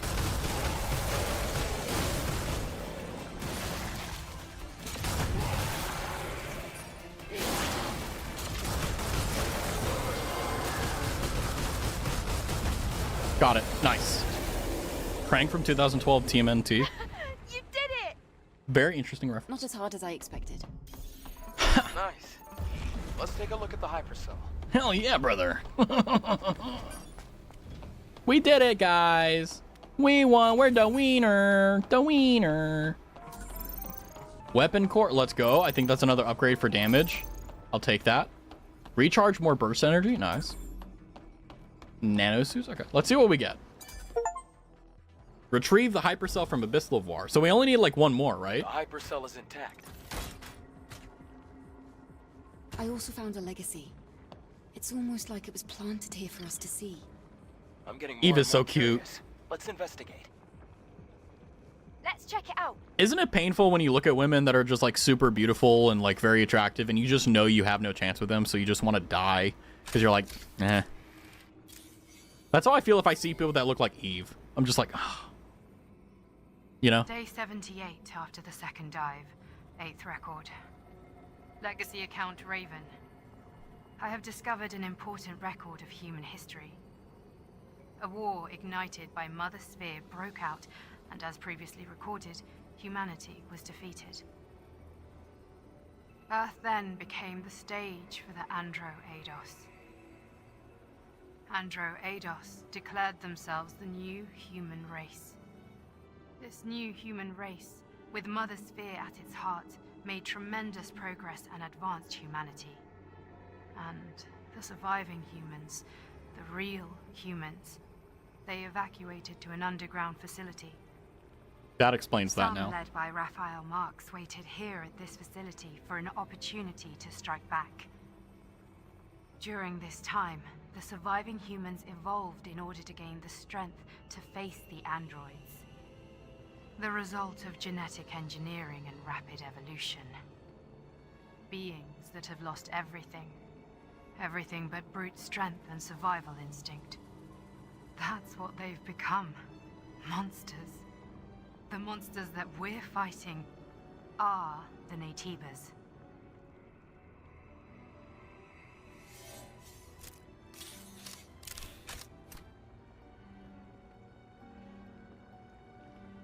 Damn. Naytibas. They were humans. That's what I thought. Then, those we've killed so far, they were all humans. Yeah. I can't believe this. I can. This production facility was definitely made for Naytibas. So The Naytibas were human. she's putting it together. We, the ones fighting against humans, must be... Andro Eidos. Are we Andro Eidos? Yep.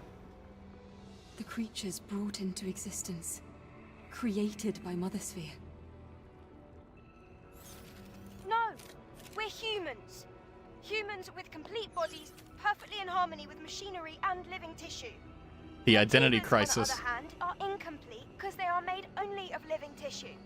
They can't adapt to different environments, and they can't even survive in space. Nor can humans. But what if we were created to solve such imperfections? There you go. What? She gets it. Okay. The moment she said, "Oh yeah, they're the Naytibas." Why did Mother Sphere hide this truth from us?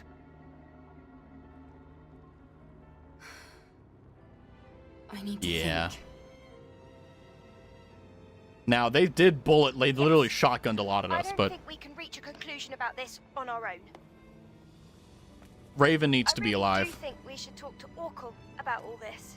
No, we shouldn't. Yes, let's do that. You guys ready for a boss fight? So basically what I think just happened is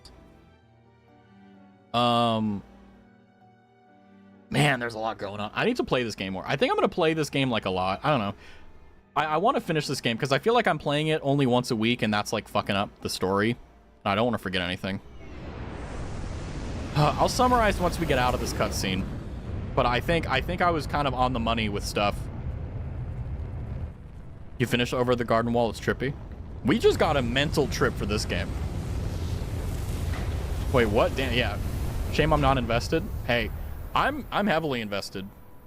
Yeah, I do actually. I do love this game. This game is actually a really good narrative piece. By the way, I'm probably going to play Nier Automata after this one, to be honest. Let's see. I'm curious to see what he has to say. You're here. Excellent work. Hey, Eve. I'll take care of the hypercell. Orkel, I see you have something you'd like to ask me.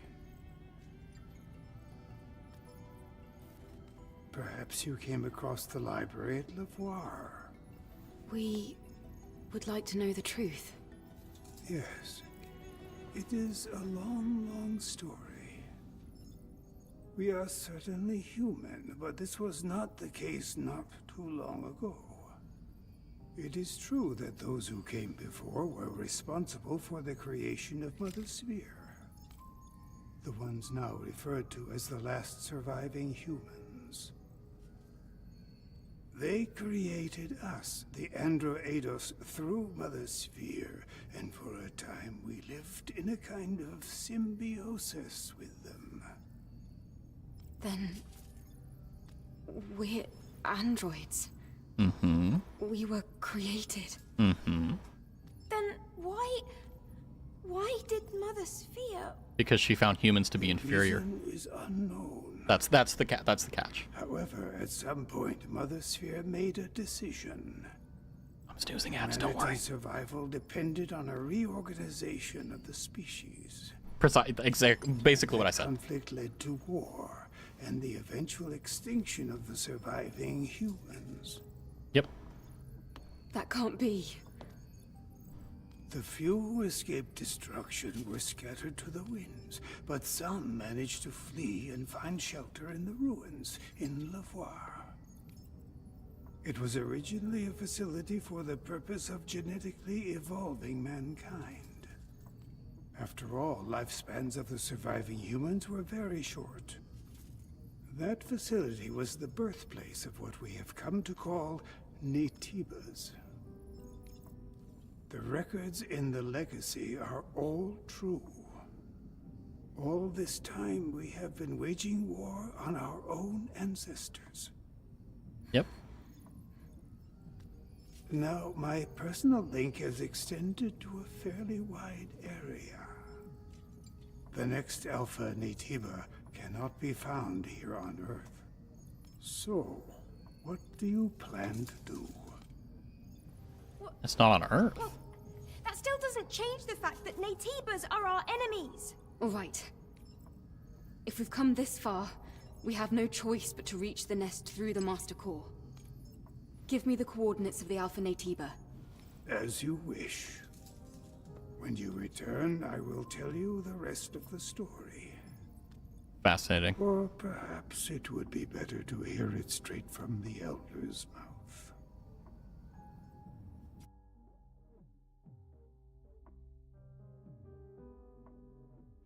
Is the Elder Naytiba the only successful experimentation of humanity? Every other one has become this monster, whereas the Elder Naytiba, the Alpha Naytiba, it's a human that actually succeeded. Okay, now we finally hit 100% with Lilith, or Lily. What does that mean? Oh no, we're in a cutscene now. So, you are leaving them? Mm-hmm. I'd like to check that area for more information. Understood. The next destination is the orbit elevator. I'm picking up Alpha Naytiba signals at the very end of it.